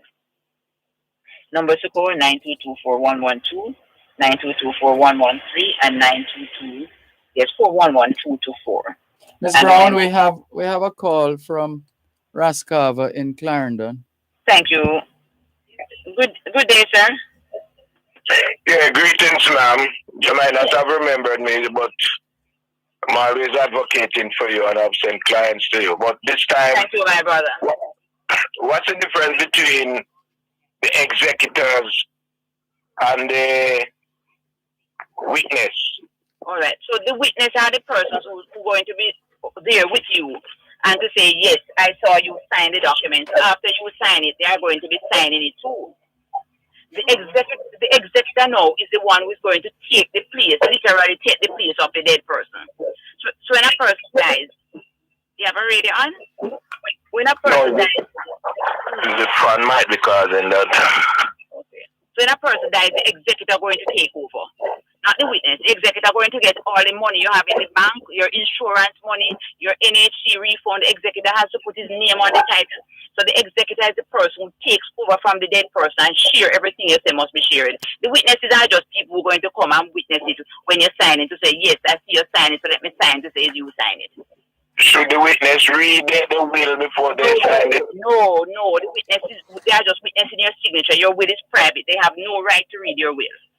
So they cannot vouch for what is written on the will and say, yes, that is what I signed to. No, they want to vouch into the fact that they saw you sign it. But not yes, I'm writing down some things and then sign so they see you writing it. No, they don't even need that. They just have to say they see you sign the paper. Okay, sometimes it's a typed document you take to them, typed by the lawyer that you carry to them to witness. They don't. Most times it's not you write your will yourself. But if you say that you must read before you sign anything, how that works? No, well, you can decide, but if you look around, if you look at the bottom, the bottom will say you're signing as a witness for the will. All right? Okay, Madam Brown, take care. All right. Yes, my brother. Thanks for the call. Yeah. Sure, bye-bye. Okay, some very, very, very good points being made there. All right? Because what he's saying is that, we love to talk as Jamaicans about pushing bag. So he's saying, how much we're signing something that you don't read. But you can read the last part that says that you're signing at the witness to John Brown's will. But you have no right to read in Mr. Brown's will, and then next thing you hear everybody talking that Mr. Brown leave half of the land for the lady up the road. So your will is private. Nobody is to read it except you, and whoever made it for you would know what is in there. So you're calling a person to witness your signature, not to witness the will. Nobody is to know what is in your will unless you want them to read it. If somebody says I have to read it before I sign, then find somebody else. They can just read the little bottom part which says signed by the above name John Brown has his last will and testament in the presence of both of us. You can show them that part so they can look at it and say, yes, it's a will we're signing. But as to the content, no. Don't make anybody read the content of your will if you don't want them to see it. And remember, when you have a will, let somebody know that there is a will. Don't just hide it where nobody can know and then a lot of speculation. Please, and if, like when I'm writing wills, I always write 4. I give the client 3, or if they want 4, I give them 4 or any number. But I always keep 1 for myself, and I say to them, say to your beneficiaries, say to the persons you're willing the property to, that if anything happens to me, contact Gloria Brown. And people do it all the time. Children call from abroad all the time to say, Miss Brown, you wrote a will from a parent some time ago. The parent is dead. Can I get a copy? No problem. Okay, that's the aim of keeping a will registry, with keeping the office. But please let persons know you have a will. I want to encourage my listeners as well. A lot of my listeners are older people. I beg of you to be very, very careful. I know I won't touch the vaccine part. I know persons have different opinions about that, and persons will have to determine that. But you might have to ask yourself which is more dangerous, the vaccine or the virus. But I want to encourage my listeners to keep safe. Remember, the grandchildren might not show the sign that they have it, but they might be carriers of it. So try and keep people away from you. And the challenge I'm having, even with some of the older persons who should not be coming to the office, they are coming, and their noses are not covered. We feel that this is a disease of the chin that affects the chin, because I know everybody's chin's properly covered and some mouths too, but the nose are not covered. Okay, you might need to tie the little straps around your ears a little tighter because it keeps falling off.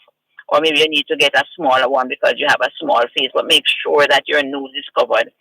Social distance, I know it's not always easy when you're in a taxi or a bus, but at least try to cover the nose. After a time, people say they can't breathe. After a time, you'll get used to it. I wear 2 masks, and I get used to it. I don't remember that I have them on. And I said to some of us, if we have to go to certain embassies, we'd wear 3, 4, cover our eyes, but we can't wear them in the office. I beg of persons, your life might be dependent on this. Remember that for my Ocherios listeners and those on the North Coast, I'll be in my Ocherios office this Thursday between 10 and 2. So I encourage you to please come to please call me before. Don't just walk in. Call me to set an appointment so we can space out the clients. And remember, we have an office in Ocherios, one in Kingston. And remember, you can just send me the text messages 3873183, or you can always send me a WhatsApp message, so I will be able to assist as best I can. Just a quick message: my dad bought a piece of land from someone that did not own the land. Those land will pass down to another person as a gift. The individual he bought the land from in the 90s died, and the person who owned the land is still living and up in age. I'm going to have to, that looks a little complex. I'm going to have to call you a little earlier. I'm going to call you a little later. I'm sorry, as soon as the program is over, to get a little bit more to advise you what to do. But I encourage us to be careful how we buy land. And remember that I said you can always send me the text message 3873183 or a WhatsApp message so we can try to assist you as best as possible. The aim is make the wills get the title. Don't just sit down and say I'm on the land, I'm all right, until you find that somebody pay the taxes. And then you start running around and tell Miss Brown that you don't understand why she don't get the title for you from yesterday when you only came today. And some of these problems are going on for 20 years. They're going to take a little while to be solved. And in these days when a lot of government offices are just working with skeleton staff, I must apologize to my clients. A lot of the process has slowed down. And remember that we're encouraging everybody out there to be careful, social distance, and take very good care of yourselves. I want to say thanks to Dervan and thanks to Adrian Reed and thanks to you, my valued listeners, and thanks again to Ocean Edge Country Club. And I encourage you, look at oceanedgecountryclub.com and to see the offerings. I'm Gloria Brown. Have a good afternoon.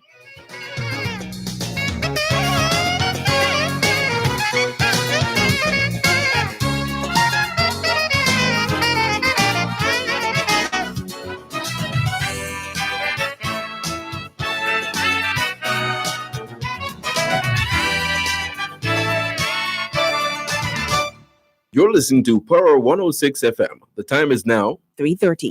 Your taxes. Experience the convenience of this tax season. File and pay your final income tax return for 2020 and estimated return for 2021 due on March 15 with tax support in so many ways using our web services, Customer Service Center 888 Tax Help, or Special Taxpayer Assistance Program. Tutorials available online at jamaicatax.gov.jm. All income tax returns, including individual, must be filed online with more options to pay. Tax Administration Jamaica, changing the way we do business.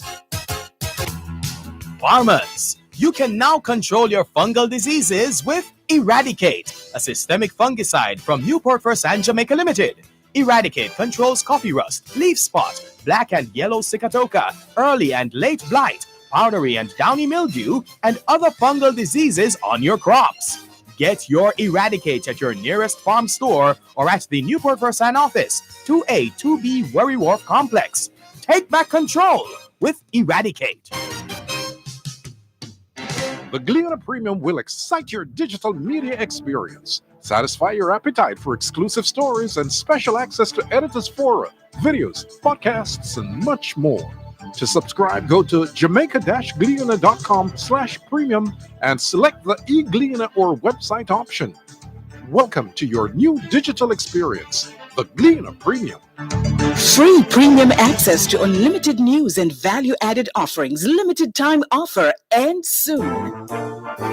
Dear Pastor with the Reverend Dr. Aaron Dumas on Power 106 FM is now 1 hour, 10 p.m. to 11 p.m. Monday to Thursday. 1 hour of solid advice, great interaction, and a belly full of laughs. That's Dear Pastor, now 1 power-packed hour, 10 p.m. to 11 p.m. Monday to Thursday, here on Power 106 FM.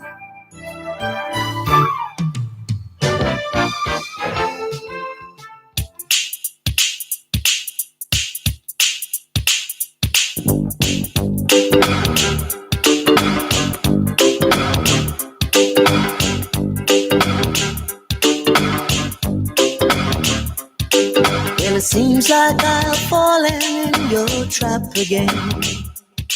And it seems like I'll be wearing the same old pain. But good must conquer evil, and truth will set me free. So you see that somewhere I have found a key. Yes, you see that somewhere I have found a key. Well, it seems like I've been sleeping in your bed too long. And it seems like you've been planning to do me wrong. But evil concentrated must be disintegrated. So you see that I'll be walking out again. Yes, you see that I'll be walking out again. Ooh, yeah. Ooh, yeah. Ooh, yeah. Talking about ooh, yeah.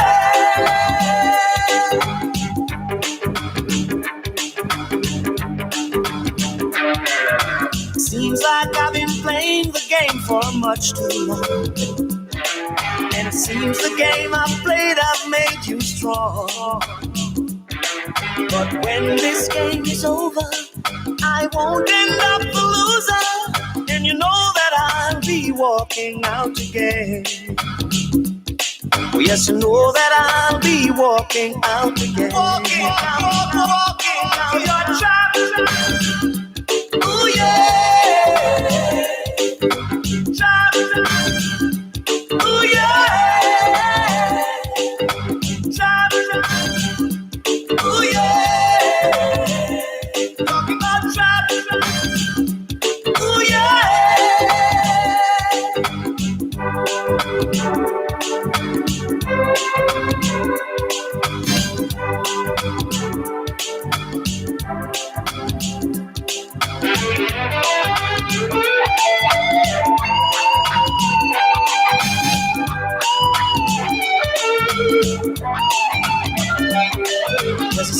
like I had fallen in your trap again.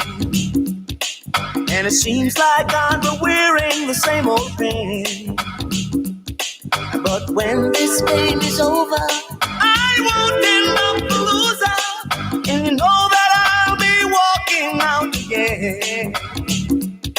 Oh, yes, you know that I'll be walking out again. Travel, ooh yeah. Travel, ooh yeah. Travel, ooh yeah. Travel, ooh yeah. Ooh yeah. Thanks a lot. Thanks a lot for staying with us here on your program, Both Sides of the Story, Power 106 FM, still streaming live on the Gleaners website, go-jamaica.com, live on your smart devices all over the world, taking your calls on 876-922-4112-5, keeping you abreast of developments in the news as well as the afternoon progresses. Welcome to those who have joined us since the last time we checked. Thank you very much for making it Both Sides of the Story, Power 106 FM. Still streaming live on the Gleaners website, go-jamaica.com, live on your smart devices all over the world. Hello to Jacqueline Simmons. Good afternoon to you. Faye Weller, good afternoon. Blessed love, everyone. She says, may the peace of God be with you all. And also with you, Faye Weller. Audrey Smith in Southampton. Wishing everybody a blessed week ahead. Stay safe, everyone, she says. Millicent Morris says, I always enjoy listening to that song. Blessings. Sylviana Johnson, good afternoon to you too. Inez Campbell-Brown in Bridgeport, Connecticut. Welcome. Bernard Farquharson says, can someone post the office number for Ms. Brown? Thanks. That's easy. 876-908-1950 or 876-908-3518. Hope you got that, Bernard Farquharson. Thank you very much for your message. Beverline in Toronto, Canada is still on board with us. Thank you. Welcome to Rose McIntosh in London. She says, good afternoon, Sir Dervan and all YouTubers everywhere. Shane Burke is also on YouTube greeting us. Jennifer Stewart from Q Road, Kencott, says, good afternoon, Sir Dervan and viewers. To you too. Ras Ayuda, blessings to you as well. Thank you very much for tuning in from London. And hello to all our viewers and listeners in the UK. We're still trying to drive up the YouTube numbers. We have another broadcast coming up, and it looks like the YouTubers are going to miss it again, or at least miss this broadcast coming up tomorrow from Tom Redcombe Library, just as they missed the broadcast we did from the Heart Foundation of Jamaica on Friday. Why? Because we need a minimum of 1,000 subscribers, a minimum of 1,000 subscribers in order to go live on YouTube from a smartphone. In order to go live on YouTube from a smartphone, you need a minimum of 1,000 subscribers. We're not there yet, but we appreciate the efforts so far on the part of those who have been subscribing to the Dervan Malcolm YouTube channel. Let's just quickly remind you of the numbers so far so you can gauge where we're at and how much farther we have to go. We have 453 subscribers. 453 subscribers. That's where we are right now. And we need to get to 1,000 in order to be able to take you with us wherever we go, because it's rather cumbersome to depending on the nature of the environment we're operating from when we're on the road, to go live on the laptop or the tablet computer or the desktop for that matter. It's more convenient to be able to go live from the smartphone.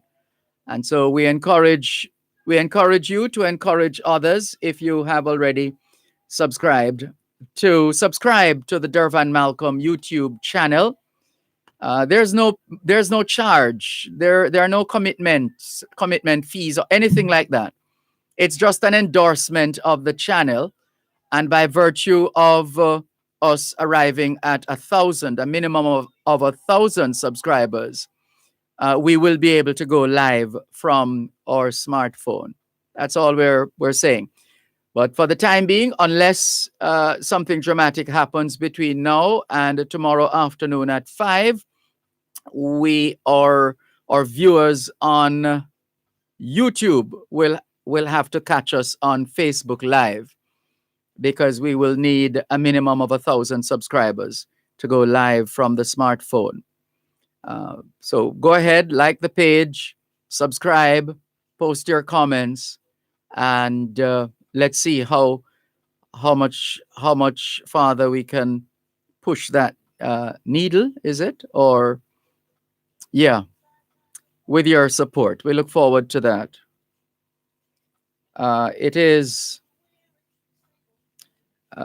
Today is a significant day, and we're going to tell you about it in a moment, in more ways than one. It's World Consumer Rights Day, and we deliberately held that in terms of out of our usual opening, when we would tell you what happened, what's happening, what of significance is happening on a particular day.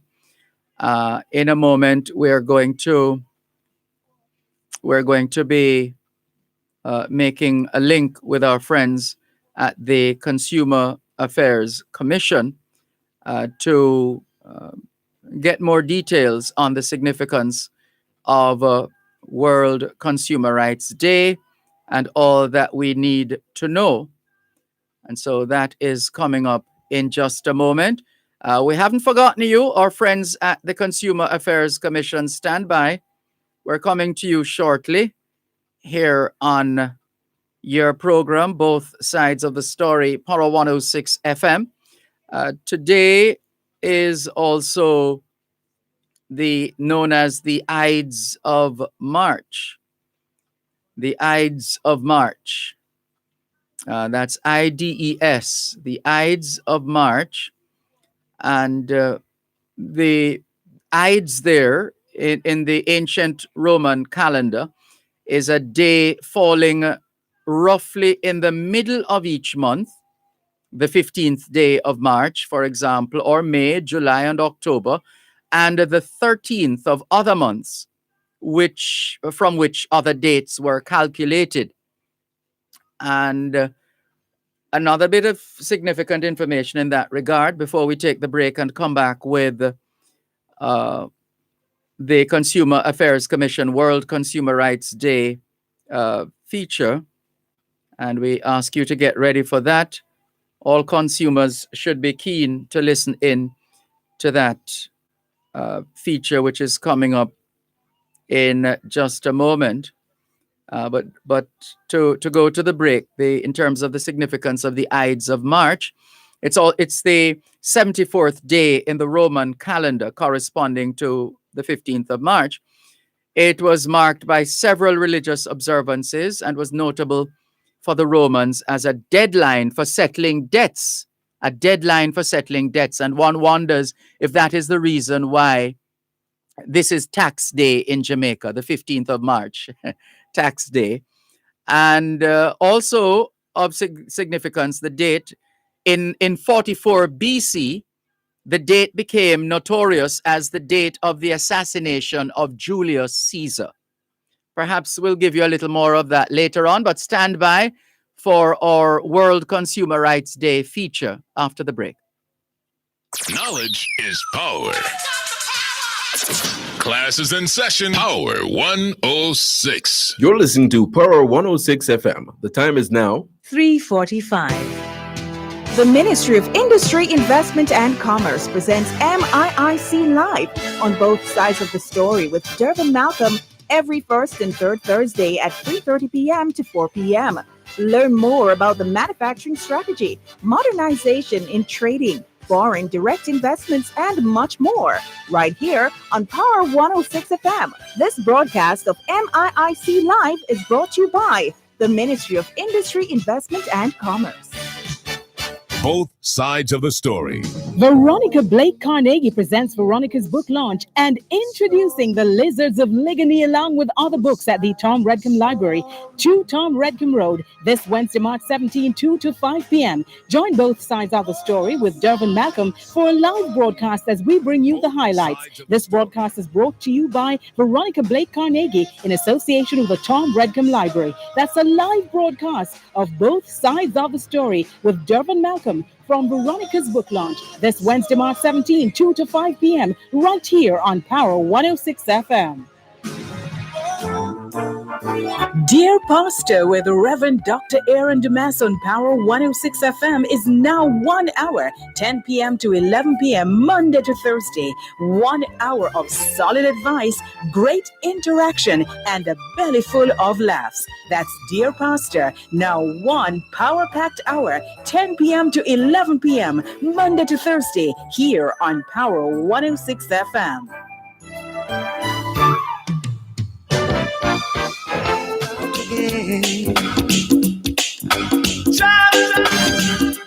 Ooh, yeah. Ooh, yeah. Ooh, yeah. Talking about ooh, yeah.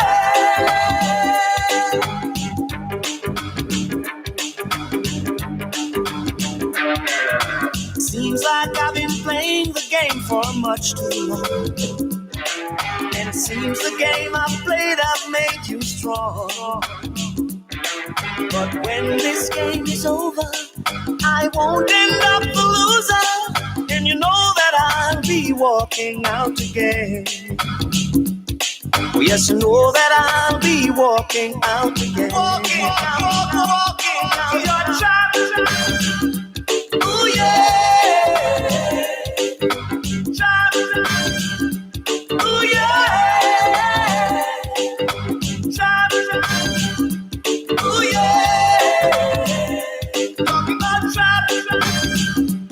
ooh, yeah. Thanks a lot for staying with us here on your program, Both Sides of the Story, Power 106 FM, still streaming live on the Gleaners website, go-jamaica.com. It's World Consumer Rights Day, if you were not paying attention.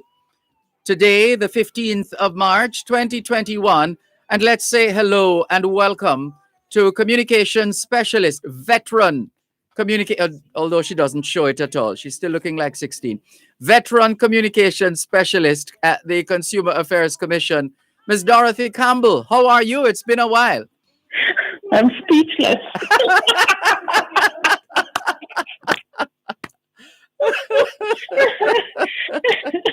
I'm speechless.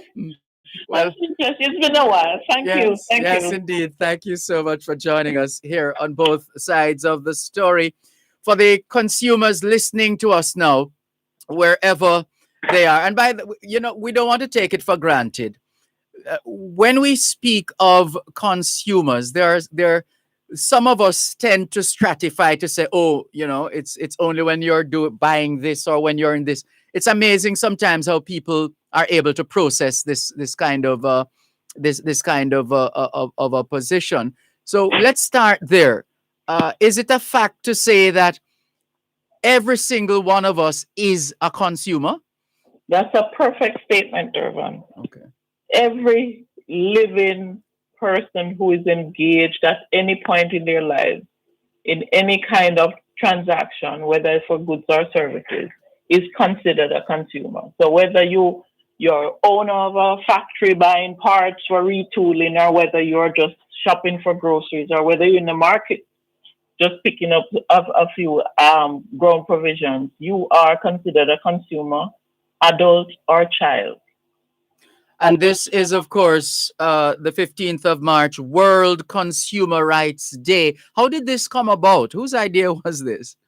Well, we have to credit the late U.S. President John F. Kennedy, who at the time recognized that following the Great Industrial Revolution, that the whole idea of consumerism had started to really climb. Persons wanted to own everything in their home, so the whole advent of having a television set, a washing machine, a stove in your home, we all take those things for granted now. But at the time, when at the height of consumerism, he saw somehow within his own vision that there would be a gap between the goods that are being mass produced and the protection of the consumer in the event that they are harmed or they lose their well-earned money during the transaction. So he mimicked and he saw where the human rights that were already established, how well they protected and sought to give each citizen around the world an opportunity to be recognized and be given some enabling rights. So he said, let us do the same for consumers within the marketplace. And so the 8 basic rights of the consumers were born. And then that resolution passed in the UN. Of course, Jamaica, always a progressive country, we were among those who sought to have local legislation established on behalf of our own citizens. And so that's how we became a part of celebrating World Consumer Rights Day. You mentioned 8 rights. But is that exhaustive? Is that it, or is it just that these are fundamental to any relationship with the consumer? That statement is correct, Dervan, because under the UN Consumer Protection Guidelines, it is expansive. However, we tend to focus on the 8 basic rights, which govern the right of every citizen and every human being. Right to satisfaction of basic needs, right to safety, right to be informed and protected against fraudulent goods, etc. And of course, the right to choose and to be heard and to receive a fair redress in the event that your rights have been breached. And of course, where our outreach unit is critical, and during COVID, we have to do it virtually. And thank God for hosts like yourselves on your in your media host. We have to engage consumer in empowering them, not in a paternalistic way, but in educating them to the point that they will be motivated to stand up for their own rights and take responsibility for when things go awry in the marketplace. Sorry, go ahead. Yes, so I just wanted to just highlight a few of them to show, to explain to consumers that it's really about the 2 sides of the scale. So we are here to protect your rights in the event that something goes wrong, but it is your responsibility to stand up when you see that, things are going not right in the marketplace then. Mm-hmm.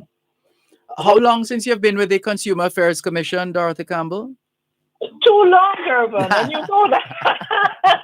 Well, I've been here since July 2005. Yes.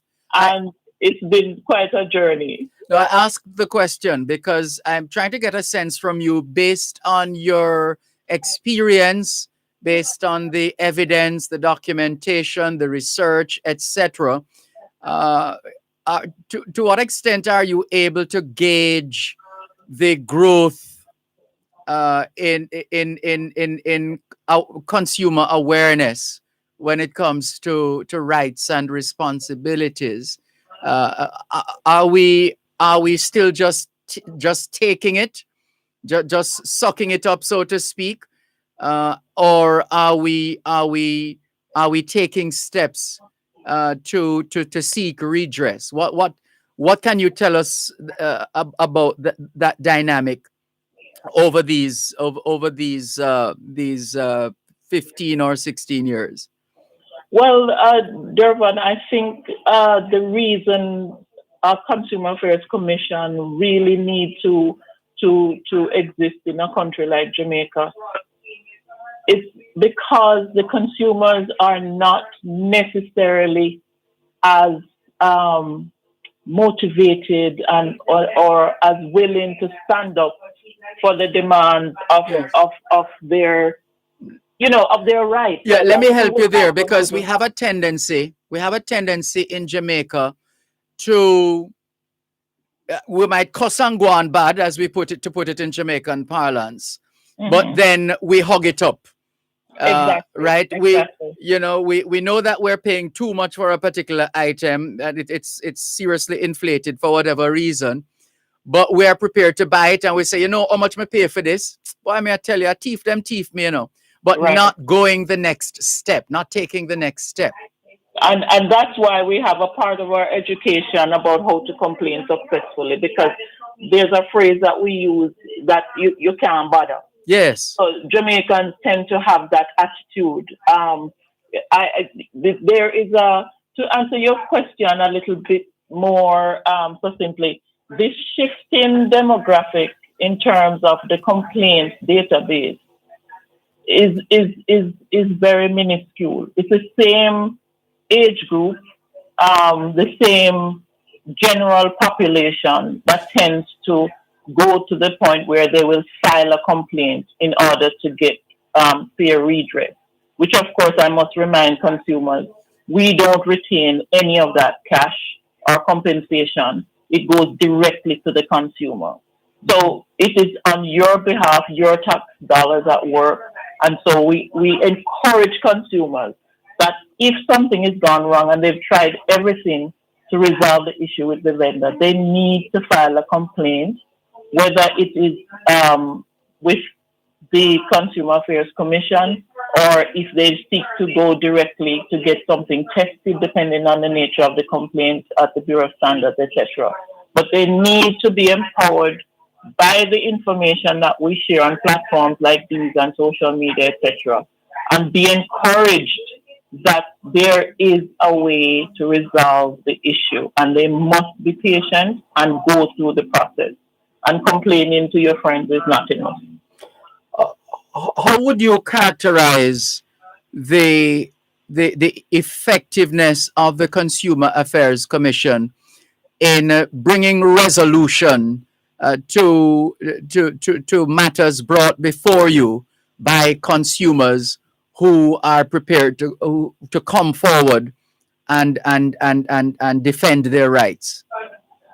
Well, let me first say that the dollar figure and the complaint figure does not reflect fairly what the complaint officers and that department does at the CAC.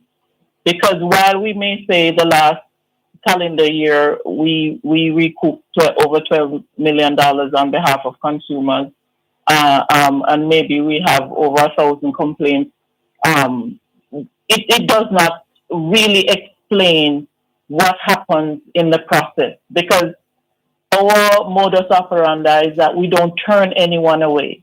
So regardless of the nature of your complaint, we take you through, we actually do a hand-holding process, take you to the point where if we can't take you any further, we hand you over to an agency and or someone who can assist you. But what we have been seeing, Dervan, is the fact that the complaint officers, and you talk about retention and how long I've been here and so on, the complaint officers who have been trained in dispute resolution, they are totally committed to the process. So they, especially if they find that the abuse is taking place in the marketplace, they will go to the ends of the earth to ensure that the consumer gets a fair shake and that the thing is resolved in a timely manner. We have a standard operating procedure where we say we return your card. Sorry, one moment, please. We'll talk about those standard operating procedures with Dorothy Campbell of the Consumer Affairs Commission after today's edition of Under the Law. At Wellington Dental, they offer cleaning, filling, whitening, and other services for the entire family. The time by Wellington Dental is 4 o'clock.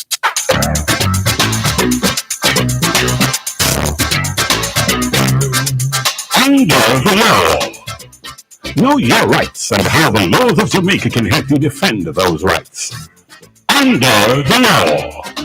Brought to you today by the Bank of Jamaica, building an inclusive economy. Whether you're a small farmer, street vendor, big investor, every entrepreneur got to wise up about your money. You have to make sure say your money secure. When you need to grow, you have access to more.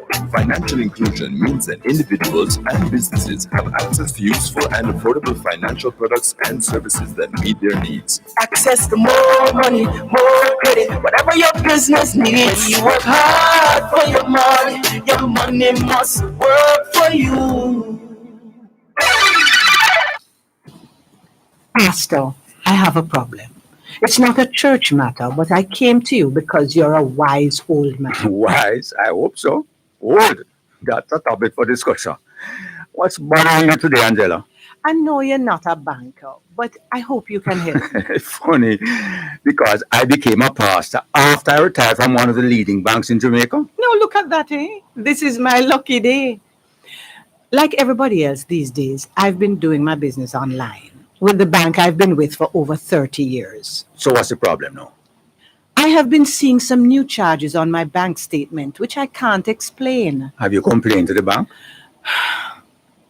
Because I used to lecture at the university, they have always shown me a lot of respect. So I don't want to ruffle any feathers, you know what I mean? There is a code of conduct which has been established for all deposit-taking institutions licensed by the Bank of Jamaica. Deposit-taking institutions include commercial banks. So under the code of conduct, the bank has a responsibility to address any concerns you have. All banks must have internal procedures for handling customer complaints, and nobody can be upset with you for exercising your right to complain.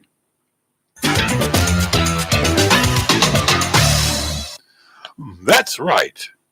A deposit-taking institution shall establish internal mechanisms and procedures for handling customer complaints by establishing a department, unit, or other mechanism for facilitating its interaction and communication with its customers.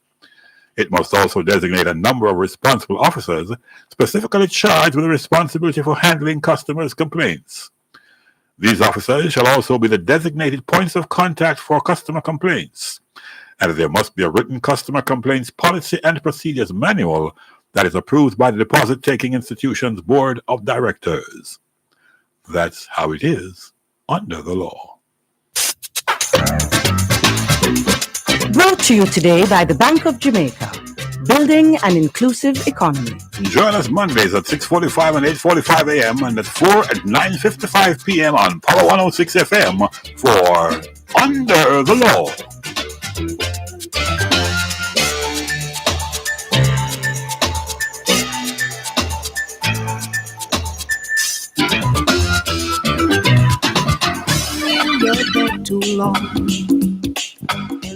¿Qué hora es en español? Son las 4:04. ¿Quelle heure est-il en français? Il est 4:04. 现在地点了4点04分. 4 minutes past 4 o'clock in the afternoon here at Broadcast House, 32 Lyndhurst Road, Kingston 5, St. Andrew, Jamaica. Have you had a checkup lately? If not, now is a good time. Let's not wait till we get sick to get a checkup. How about that? Checking in with more on your program, Both Sides of the Story, Power 106 FM. Still streaming live on the Gleaners website, go-jamaica.com, live on your smart devices all over the world. It's World Consumer Rights Day, and we've been hearing from a lady who has built up quite a reputation in this area, a lot of experience, and she continues to serve the people of Jamaica, all of us as consumers. And we're grateful for her service, and of course the team leader, Dulcie Allen, who has been leading as well as she has, and all those who play their part in in delivering quality service to the consumers through the Consumer Affairs Commission. Thank you very much for your service. So then, Dorothy Campbell, let's get back to the discussion on this World Consumer Rights Day. You were, just before we took the 4 o'clock break, you were venturing into the area of standard operating procedures at the Consumer Affairs Commission. Yes, Dervan, thank you. I just wanted to point out to our consumers that they can have confidence in filing a complaint with the Consumer Affairs Commission and be encouraged that the passion and commitment of the team, the complaint officers, who I must repeat are trained in dispute resolution, they will ensure that it comes to a fair resolution. Some complainant may not find it satisfactory because they want more than we can legally do under the Consumer Protection Act. Like a lot of complainants will ask us, can't we shut down this business? Can't we, get the police to lock them up? And we say no. If it's a case of fraud, we hand over to the fraud squad. We step back. That's not our area. However, it is within 2 days of a complaint, you will receive a call back within 48 hours. And I must say that on social media, it's immediate. You may not be able to divulge everything on social media. We discourage complainants from doing that. But in the traditional way of emailing your details, your contacts, receipts and copies of contracts attached and so on, we will get back to you within 2 days, and we are committed to resolving a case within 10 working days. However, there are exceptions to every case. And so we ask consumers to go ahead where they feel they've been wronged and seek redress. Normally, you'd have different activities to create a greater level of awareness on World Consumer Rights Day. Considering COVID-19 conditions, how have you, to what extent have you been able to celebrate World Consumer Rights Day 2021? Well, Dervan, thank you for having us and for always being committed to the cause. Hence the relationship over the years. What we have been engaged in and will be for the rest of the week, and we will be using all the platforms necessary. Today we had the Honorable Minister Audley Shaw's message in the noted dailies, Green Observer, and also in the Western Mirror, because we can't forget Kingston is not Jamaica. Right. And so we're using the platforms available to us, digital platforms, including radio, and try to get the word out, trying to engage consumers. We'll be having live presentations as well at different points. We'll be on television speaking on the issues. And of course, the theme this year, we have allowed our NGO to handle the Consumers International theme of tackling plastic pollution. However, the CAC, with the advice and encouragement of our very active board, have decided to go with the COVID conscious consumer. And in that theme, we have sought to encourage consumers about being intentional about how they handle their food consumption, access and availability of food, and what they can do to supplement their grocery bills.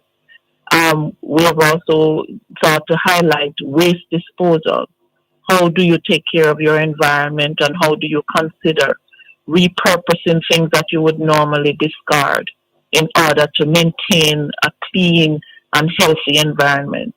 And we're also speaking to them about money management, and that is to be sensitive that during the pandemic that there is a shortage of cash because of the fallout of jobs and ways of earning and so on. So, cash is king again. And so we're encouraging them to be very intentional about the things that they buy, how much they spend.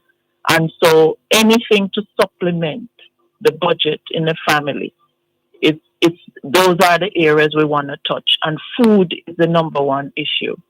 So we are encouraging consumers, where food security is concerned, to start planting some supplemental items, food items, that can be grown just about in sisal bags, containers, plastic containers. It can be grown on a ledge. You can replace a flowering plant with a food plant, whether it's callaloo, tomatoes, okras, peas, something. Just get start to engage. And I've noticed that one of your group partners had a vox pop that showed a several response reflecting what consumers are doing in order to supplement their grocery bills. And they're earning as well because they're selling the excess. So it's another way of bringing in income as well as feeding your family and engaging in something that is also environmentally positive, because you're reusing items around the home that you would normally throw in the trash. So those are the things we're focusing on this year, Dervan, and we're happy that you have given us the platform to speak to these issues. Well, it's the least we can do. As we like to say, you're the ones doing the heavy lifting. We're just happy to be able to share your work with Jamaica and the rest of the world. Speaking of Jamaica and the rest of the world, how can our listeners and viewers all over the world tuned in keep in touch? Well, get in touch, or just keep in touch, or just to follow the work of the Consumer Affairs Commission? What are their options? Well, they can follow us, and we are happy to have them because we are part of the Caribbean community, CARICOM, so we share that platform. Like, for instance, our partners in Grenada, they're focusing on food security and COVID-19. So they're choosing areas that are more fundamental to their population. So we're saying to all the members of the diaspora who I know follow you and listen to you, please keep in touch. You can get us on Twitter, Affairs Jamaica. You can hit us up on Facebook. Send us any questions you want or any suggestions you may have about how best we can inform your family members here. You can email us at info@cac.gov.jm, or you can go to our website, or you can even use our mobile app and inform us. Forgive me. How did I miss that one? How come I don't have that app on my phone? I don't know. I don't believe this. We've been encouraging, and we're now about to complete the work for those who have iPhones. It's now fully engaged since December last year. I know. Yes. So if your iPhone, we are in the testing mode right now, but we will definitely have you on board. Please. We have fully put that out there. So we are encouraging consumers to use the app. You are able to check your prices, all the surveys that we do. We have them on our website, so you can go to our website. You can get news stories about what's going on in food safety, recalls on non-food products, and the laws that are underpinning the Consumer Protection Act that will affect other areas of the economic activities you're engaged in, that you will be able to understand more about your rights. And this is the key thing, that consumers are not educating themselves about what they can actually file a complaint against. Rather than complain on social media, file a complaint. So you give us the details, give us the receipts, give us your contact, and we will follow the process for you. The other thing I want to mention too is that we are definitely partnering with everyone possible on digital media because that's the only way we can reach. Just hang on a moment. I'll give you an opportunity to complete your thought after this break. You're listening to Power 106 FM. The time is now 4:15. The Ministry of Industry, Investment and Commerce presents MIIC Live on both sides of the story with Dervan Malcolm every first and third Thursday at 3:30 p.m. to 4 p.m. Learn more about the manufacturing strategy, modernization in trading, foreign direct investments, and much more, right here on Power 106 FM. This broadcast of MIIC Live is brought to you by the Ministry of Industry, Investment and Commerce.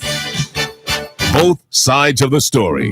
Veronica Blake Carnegie presents Veronica's book launch and introducing The Lizards of Ligamy along with other books at the Tom Redkin Library, 2 Tom Redkin Road, this Wednesday, March 17, 2 to 5 p.m. Join both sides of the story with Dervan Malcolm for a live broadcast as we bring you the highlights. This broadcast is brought to you by Veronica Blake Carnegie in association with the Tom Redkin Library. That's a live broadcast of both sides of the story with Dervan Malcolm from Veronica's book launch this Wednesday, March 17, 2 to 5 p.m. right here on Power 106 FM.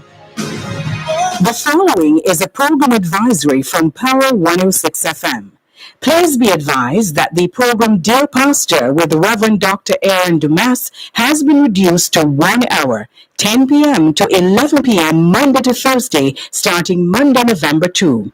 That is Dear Pastor, now 1 hour, 10 p.m. to 11 p.m. Power 106 FM apologizes for any inconvenience this program change may cause. The proceeding is a program advisory from Power 106 FM.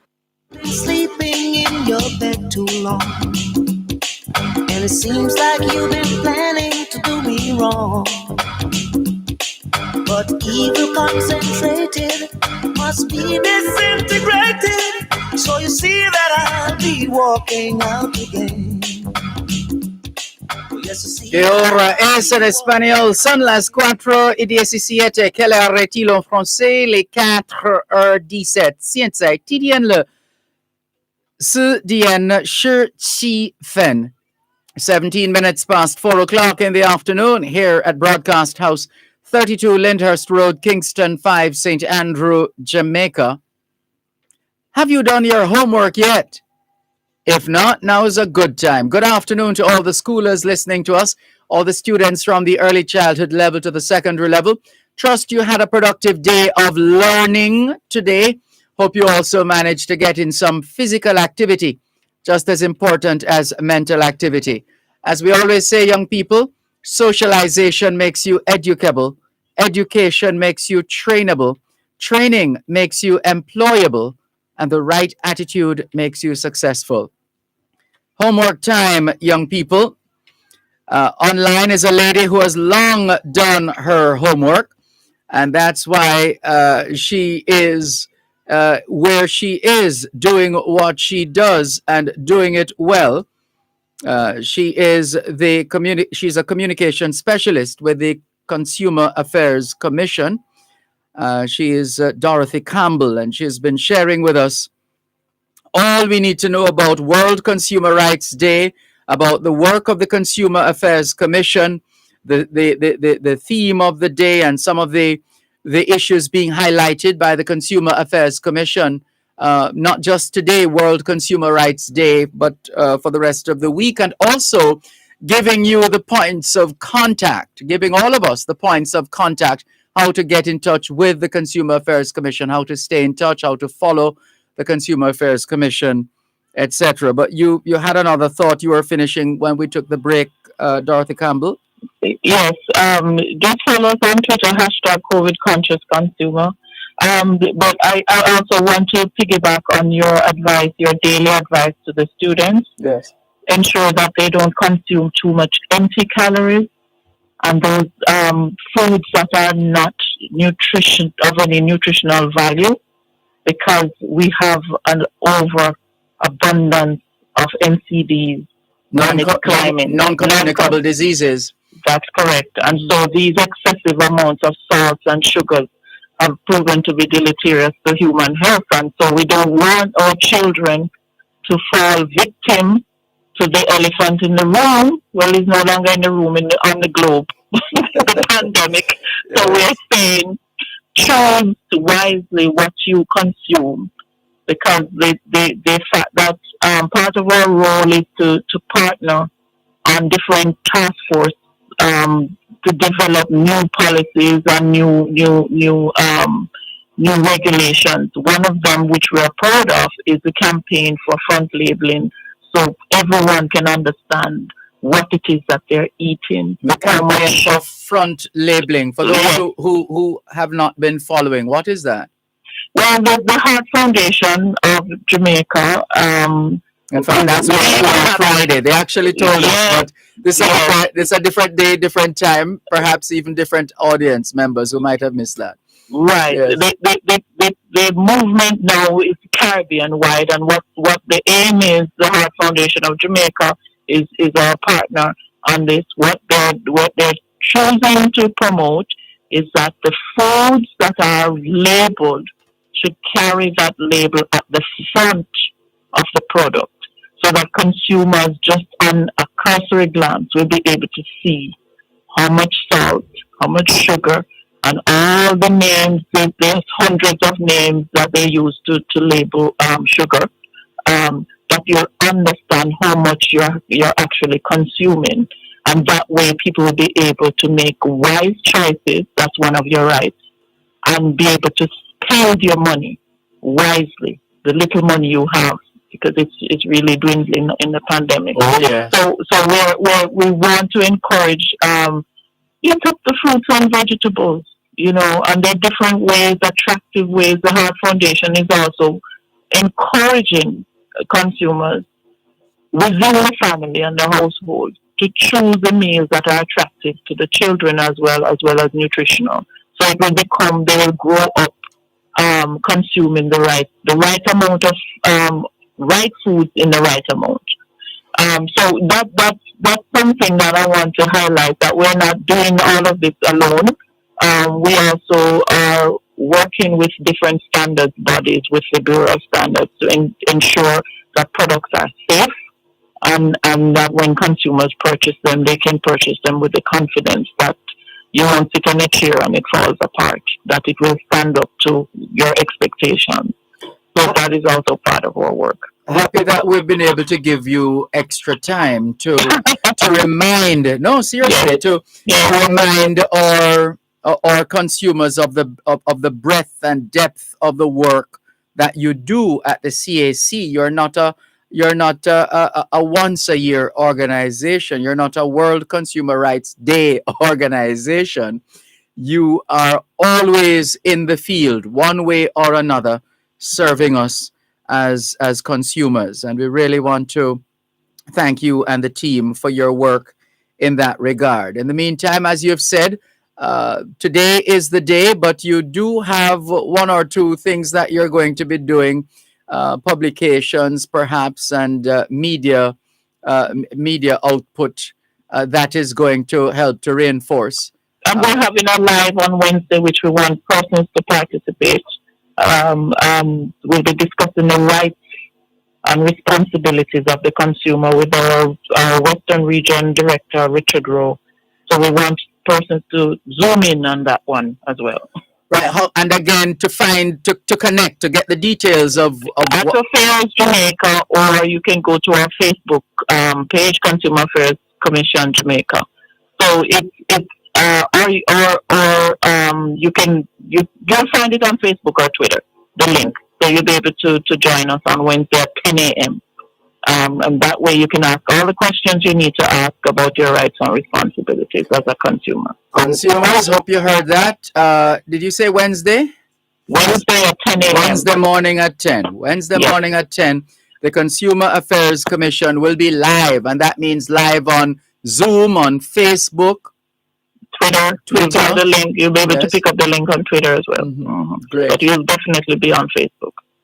And as we wrap, if our listeners forget anything else, having listened to this conversation, Dorothy Campbell, what would you want them to remember? If they forget everything, what do you want them to remember on this World Consumer Rights Day, coming out of this discussion we've been having? Well, under the Feel COVID Conscious Consumer, we want to say we are removing fear and we're putting faith in the mix. So we're saying, be wise, take some notes, take some action. Keep yourself safe and make wise choices, spend wisely, and please follow the tips. When there is a pandemic, food will be scarce. So try and start a food garden wherever you have space. That is the one thing we want to remind consumers to do. Okay, thank you very much for all the work that you and the team led by Dulcie Allen and of course the board and all those involved in the work of the Consumer Affairs Commission. We thank you all for the work that you continue to do in service to Jamaica, land we love. Thank you so much. Thank you so much for your time, Dervan. It's been a pleasure. Okay. All the best. Dorothy Campbell, Communications Specialist at the Consumer Affairs Commission, on the occasion of World Consumer Rights Day. That's today, Monday, the 15th of March, the Ides of March. And it's always a pleasure to feature the work of the Consumer Affairs Commission, and happy to engage Dorothy Campbell in discussion on these matters. This is your program, Both Sides of the Story, Power 106 FM, still streaming live on the Gleaners website, go-jamaica.com, live on your smart devices all over the world. And we did mention the Ides of March, the 15th today, the Ides of March, and the fact that the date is also significant because in 44 BC, or the day is significant, the 15th of March, because in the year 44 BC, it became notorious as the date of the assassination of Julius Caesar. And that the famous Shakespeare play along those lines, at Caesar's funeral, friends, you would have heard it before, wouldn't you? Friends, Romans, countrymen, lend me your ears. I come to bury Caesar, not to praise him. The evil that men do lives after them. The good is oft interred with their bones. So let it be with Caesar. The noble Brutus hath told you Caesar was ambitious. If it were so, it was a grievous fault, and grievously hath Caesar answered it. Here, under leave of Brutus and the rest, for Brutus is an honorable man, so are they all honorable men. Come I to speak in Caesar's funeral.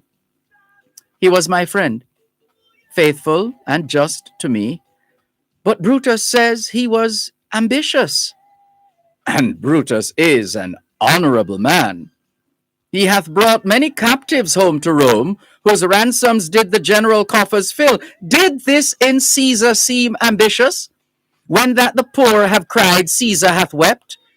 Ambition should be made of sterner stuff. Yet Brutus says he was ambitious. And Brutus is an honorable man. You all did see that on the Lupercal I thrice presented him a kingly crown, which he did thrice refuse. Was this ambition? Yet Brutus says he was ambitious, and sure, he's an honorable man.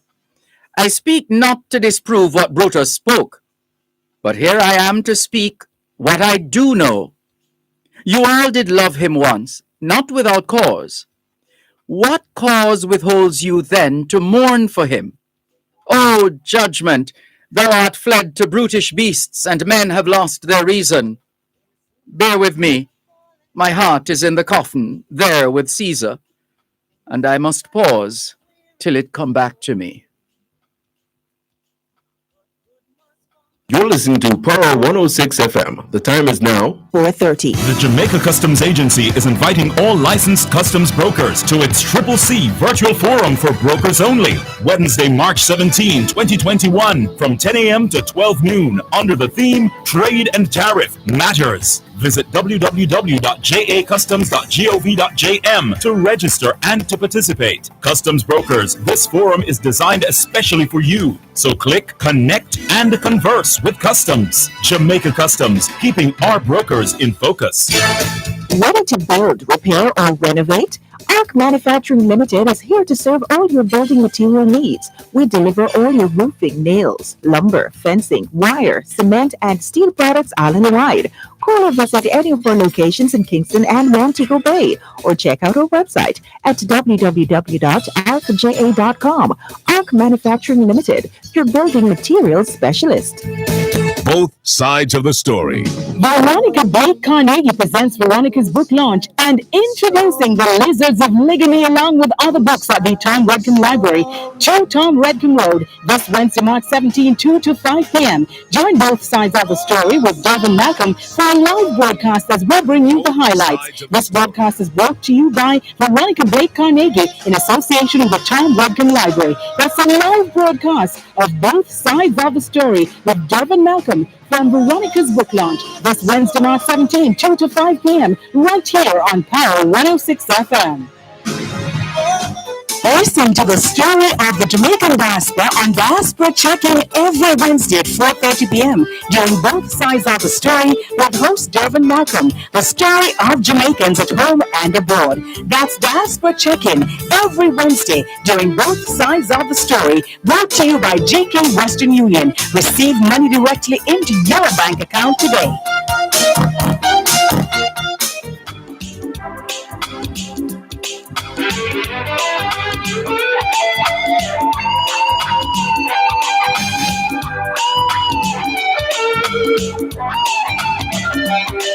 Cause it seems like I am falling in your trap again. And it seems like I'm wearing the same old pain. But when this game is over, I won't end up a loser. And you know that I'll be walking out again. Oh, yes, you know that I'll be walking out again.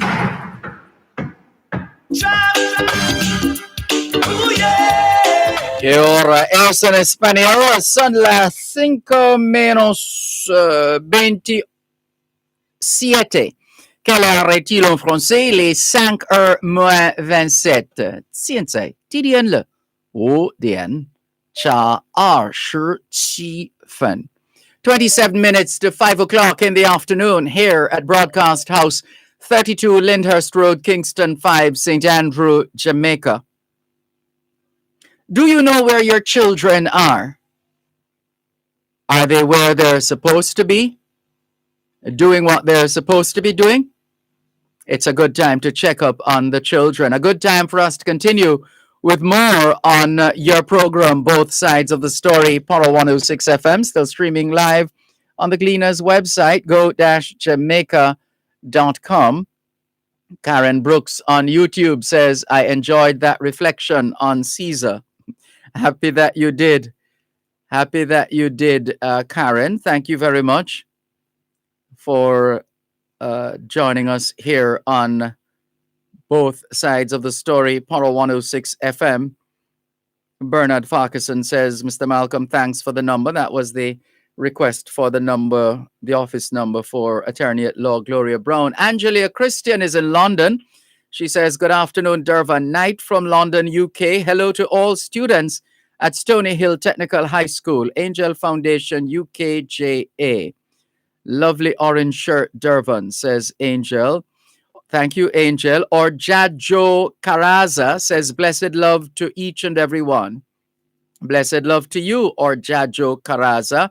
Inez Campbell Brown is online as well. And Cherry Henry says, blessed Monday, everyone. I'm listening. Thank you very much, Cherry Henry, for listening. Here's Cuban in Georgia for the third time around. Cuban in Georgia.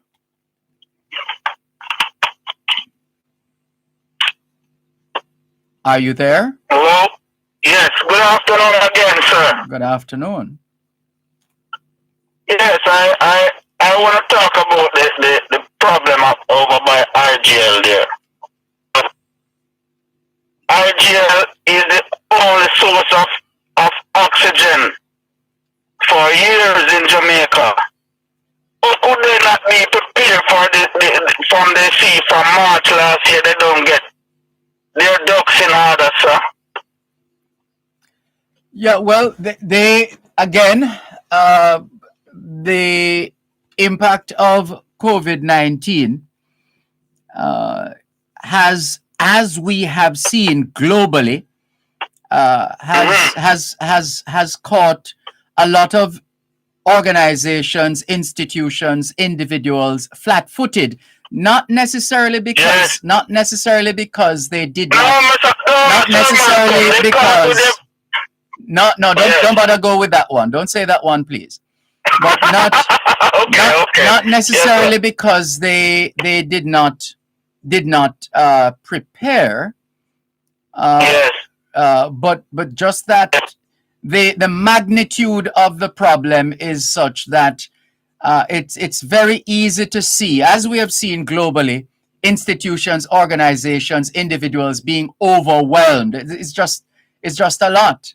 It's just a lot to deal. They have never had to deal with this with such a situation of this magnitude before. That's just a fact of life, which is why one of the things we have been saying from the very start of this pandemic is that we hope that our people are documenting everything that is happening now or not happening, what has been happening or not been happening. Document it.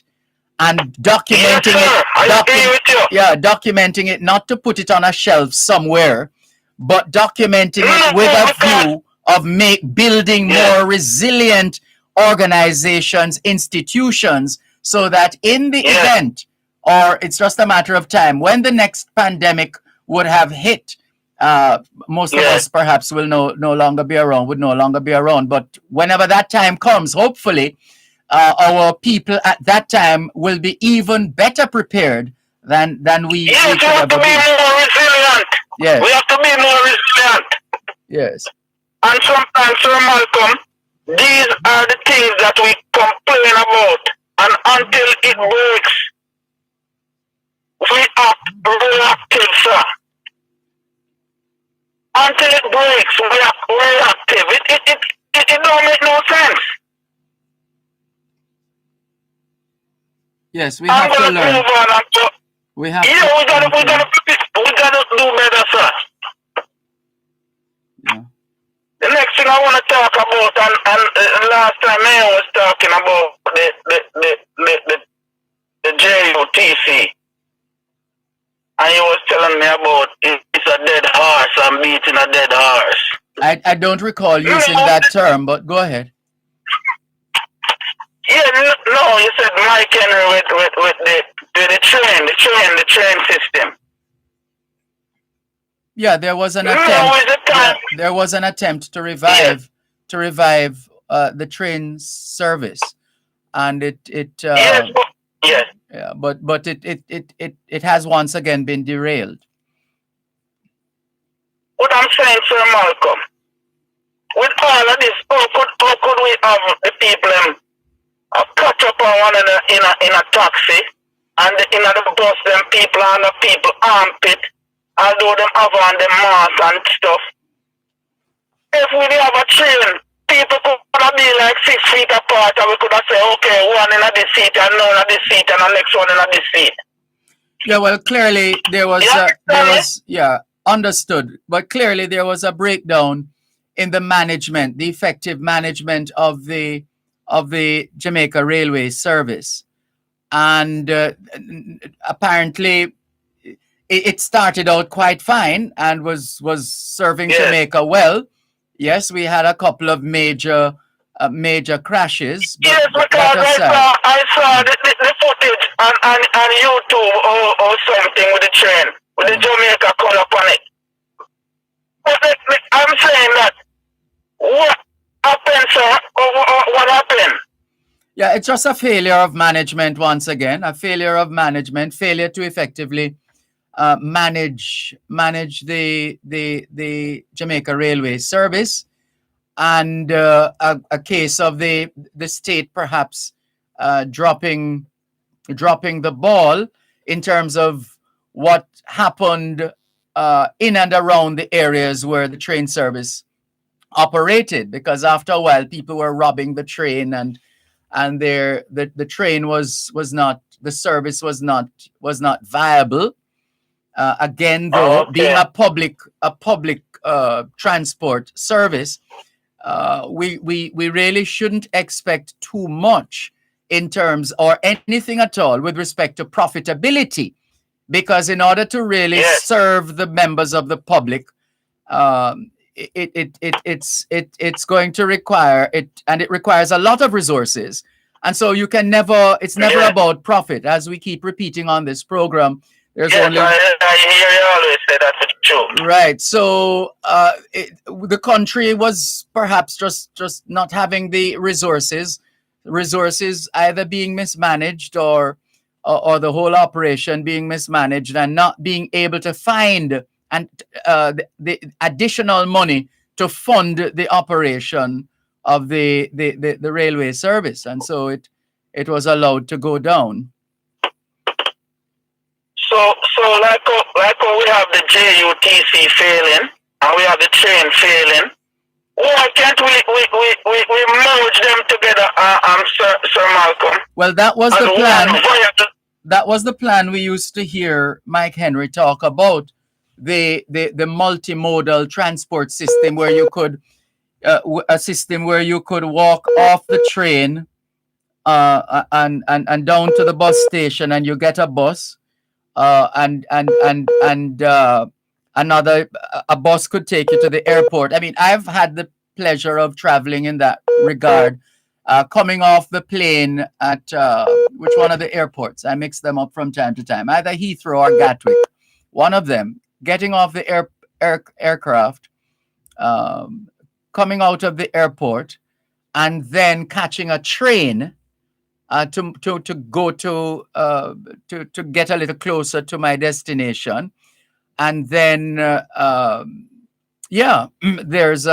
are also buses that would be able to take you to your destination. So a multimodal transportation service is what we used to hear a lot about. So maybe that's on pause, like so many ideas and plans and policies of governments over the years. Well, the first time when I went to London, Sir Malcolm, and I came off the Heathrow airport, and I remember there was a train from the airport to the King's Cross train station. That is true. That is true. Yes. Where I could board my train to my different destination. Yes. Without a hassle. Yes. You know what I mean? Yes, yes. And I want to see the same kind of system for Jamaica. Because we deserve this kind of treatment too, you know what I mean? It's not the first world country alone deserve to be treated luxurious. You know what I mean? Yes. It's going to take some doing, but let's continue to lobby and agitate and advocate for the kind of developments that are sustainable, that are far-reaching, that are serving members of the public. In other words, let's be clear in identifying what the needs of our people are, and we're underlining needs, not wants. What the needs of our people are, and to come up with creative strategies to effectively meet those needs and achieve those objectives. Yes. Because if we have a train system, Sir Malcolm, we don't have to have so many people wound up in Alpha Tree and wound up in Crossroad and wound up downtown Kingston. Yes. this is the thing. This is time we gotta look into ourselves and say we could have transport some people go to a different place and lessen the population number over here. So when the COVID starts rise up, you get what I'm saying? Yes, we have to a lot of rethinking of how we establish towns and cities and routes for transportation, etc. will need to take place. One moment, please. You're listening to Power 106 FM. The time is now 4:45. 34 years ago, Exim made a commitment to Jamaica to help facilitate economic growth by providing loan financing solutions to companies just like you. They say that necessity is the mother of invention. And in times like these, our commitment to you has not wavered. The success of your business is our priority. Exim cares. Exim cares about your business. Exim cares about you. I save because one day my little business is going to be a big deal. Yeah, and I make sure to put away a little something for my son. Better safe than sorry. And thanks to JDIC, deposit insurance protection on my savings gone up. You've been upgraded. Deposits held in commercial banks, building societies, and merchant banks are covered under the JDIC Deposit Insurance Scheme up to $1.2 million per depositor per institution. The JDIC is big protection for every little thing that matters to me. Now that's name real upgrade. JDIC, protecting deposits for you and me. Listen to the story of the Jamaican diaspora on Diaspora Check-In every Wednesday at 4:30 p.m. during both sides of the story with host Dervan Malcolm, the story of Jamaicans at home and abroad. That's Diaspora Check-In every Wednesday during both sides of the story, brought to you by GK Western Union. Receive money directly into your bank account today. COVID-19 has effectively changed our way of life, and to combat the pandemic, it's crucial that we focus on cutting-edge strategies to maintain proper sanitization, hygiene, and public health. Learn more about these cutting-edge strategies and get vital information that can help the individual and various sectors of society operate and thrive in the new normal by listening to the feature Maintenance Matters, airing every other Wednesday at 11:30 a.m. during Power Talk with Ronnie Thwaites. Maintenance Matters is brought to you by Manpower and Maintenance Services Limited, with head offices at 1 Eureka Road, Kingston 5. Telephone 876-920-4721-5. Manpower and Maintenance Services Limited. Get more than clean, get hygiene. That's Maintenance Matters during Power Talk, every other Wednesday at 11:30 a.m. right here on Power 106 FM. Both sides of the story. Veronica Blake Carnegie presents Veronica's book launch and introducing The Lizards of Ligony along with other books at the Tom Redcombe Library, 2 Tom Redcombe Road, this Wednesday, March 17, 2 to 5 p.m. Join both sides of the story with Dervan Malcolm for a live broadcast as we bring you the highlights. This broadcast is brought to you by Veronica Blake Carnegie in association with the Tom Redcombe Library. That's a live broadcast of both sides of the story with Dervan Malcolm from Veronica's book launch this Wednesday, March 17, 2 to 5 p.m. right here on Power 106 FM.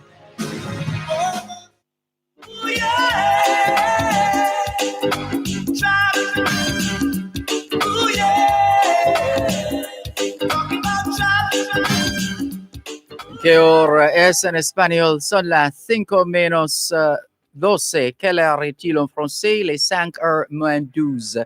现在几点了？5点12分。12 minutes to 5 o'clock in the afternoon here at Broadcast House, 32 Lyndhurst Road, Kingston 5, St. Andrew, Jamaica.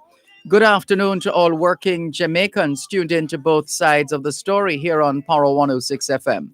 It's a good time for us to ask ourselves, how productive have we been today? How productive have we been today? There's a story I'd been trying to find, Cuban in Georgia, further to your raising the subject of oxygen. Let's take you to the 19th of February this year, almost 4 days shy of a month ago. Here's a story. from the RGR News Center. Oxygen demand soars in hospitals amid COVID-19 pandemic. This was reported at 26 past 6 o'clock in the evening, Friday, the 19th of February, 2021. A number of hospitals are experiencing challenges with a hike in the demand for oxygen due to the COVID-19 pandemic. Radio Jamaica News understands the country's sole supplier of oxygen, IGL, has been meeting the demand, but there has been increased usage at most large hospitals and even small facilities. Sources say nearly all the nation's public hospitals are having challenges with a rise in demand. A COVID-19 patient would need 4 times as much oxygen as a regular patient. I'll repeat that. A COVID-19 patient would need 4 times as much oxygen as a regular patient. Data shows 15% of COVID-19 patients will need supplemental oxygen. 15% of COVID-19 patients will need supplemental oxygen. Various hospital officials have told Radio Jamaica News they had some difficulties earlier in that week, but the challenges were sorted out quickly. Managing Director at IGL, Peter Graham, told Radio Jamaica News his company has seen demand for oxygen skyrocket since the coronavirus pandemic. That demand has risen by 25% in recent weeks, and the current spike in cases, hospitalizations increased from 95 on January 31 to 271 on Thursday, the 18th of February, a 300% increase. A 300% increase. Mr. Graham pointed to a global shortage of medical oxygen.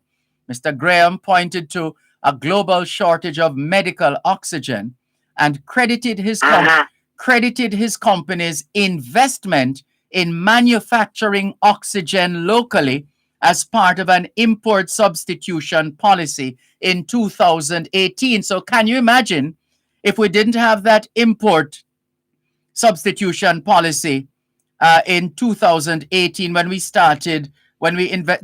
IGL invested in manufacturing oxygen? Imagine where we would be now, because prior to that, Jamaica used to import nearly 100% of its oxygen needs. So can you... 2018? In 2018 was when the IGL invested in manufacturing oxygen locally. 2018. Okay. So, Malcolm, all these years before 2018, we were getting oxygen from overseas? That's right. We were importing nearly 100% of all the oxygen that we needed in Jamaica. Oh my God! I used to work at IGL plant, Sir Malcolm, when I was a young man in Jamaica, you know, man. Yes. Listen, they used to have a little factory there. We used to make ketchup, Grace ketchup, and all of these ketchup. Yes. At Trinidad-based company. But I don't know. It don't look good, Sir Malcolm, because we need to ramp up the production of oxygen, sir. Yeah, well, we have... Because if you can manufacture it in Jamaica, we can ramp up the production and ramp up the manufacturing of the capabilities, sir. Yeah, well, I don't know what the capacity and the of IGL is, and the availability of all they need to go that goes into the manufacturing of oxygen. But obviously, they are doing the best that they can at this stage, and it's really a case of it could have been much worse than it is now had they not taken the decision that they took back in 2018 to manufacture oxygen here. Yes. So it's an indication that we are in fact learning, and we're taking some decisions that you know, Sir Malcolm, yes. Them say baby step is better than none, you know. Yeah. Yeah. So if I'm seeing little baby steps, but from 60 years, we should have seen bigger steps on this because IGL have been there for ever since I was born. Yeah, well, they have the evidence is there that they have done as well as they could up to this point, supplying the country with oxygen. But I hope they get back their productivity line up and running, that all the hospitals can get their oxygen, sir. And in the meantime, the rest of us need to do what we need to do to prevent more of us from ending up in the hospitals and needing more oxygen, because we don't. Yeah, go ahead. I heard Dr. Dawes, Dr. Winston Dawes, and Dr. Manning by the University of the West Indies there. They're saying that we need to start manufacture our own masks, because the little masks them we get from China or Indonesia or whatever. They're not helping, they're not protecting the people. No, but we can't just admit into our system any and any mask, just be mindful of that. We don't just grab up any and any mask. They have to pass a certain test in order to be, as with most medical related supplies and medications, etc. You can't just ship them to Jamaica like that. They have to meet certain standards.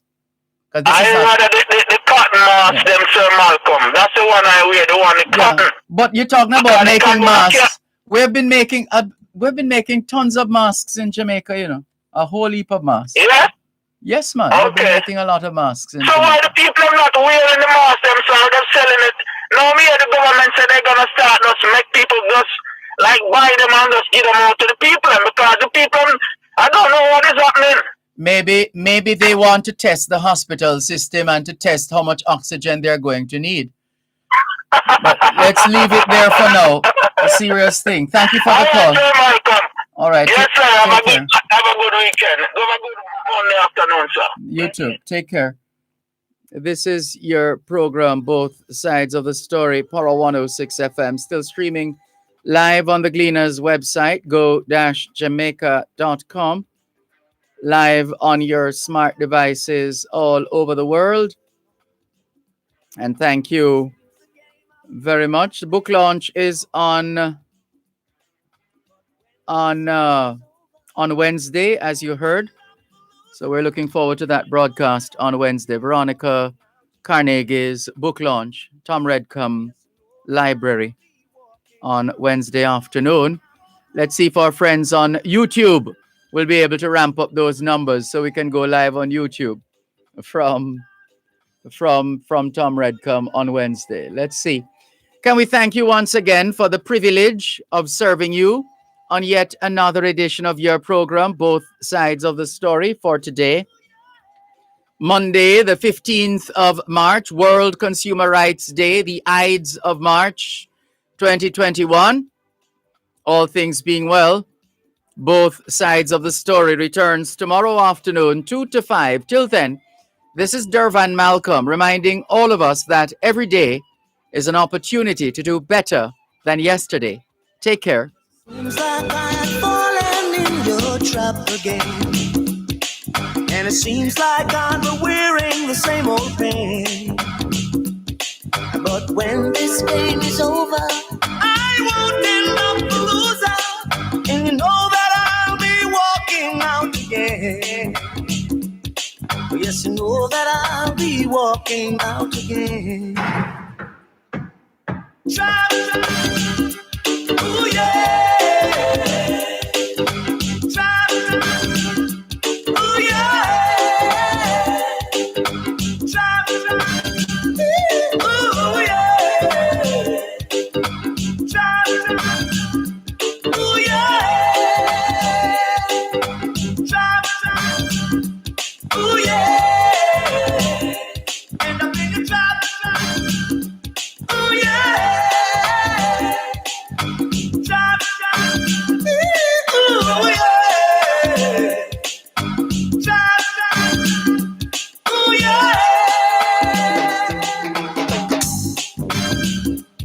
Yeah.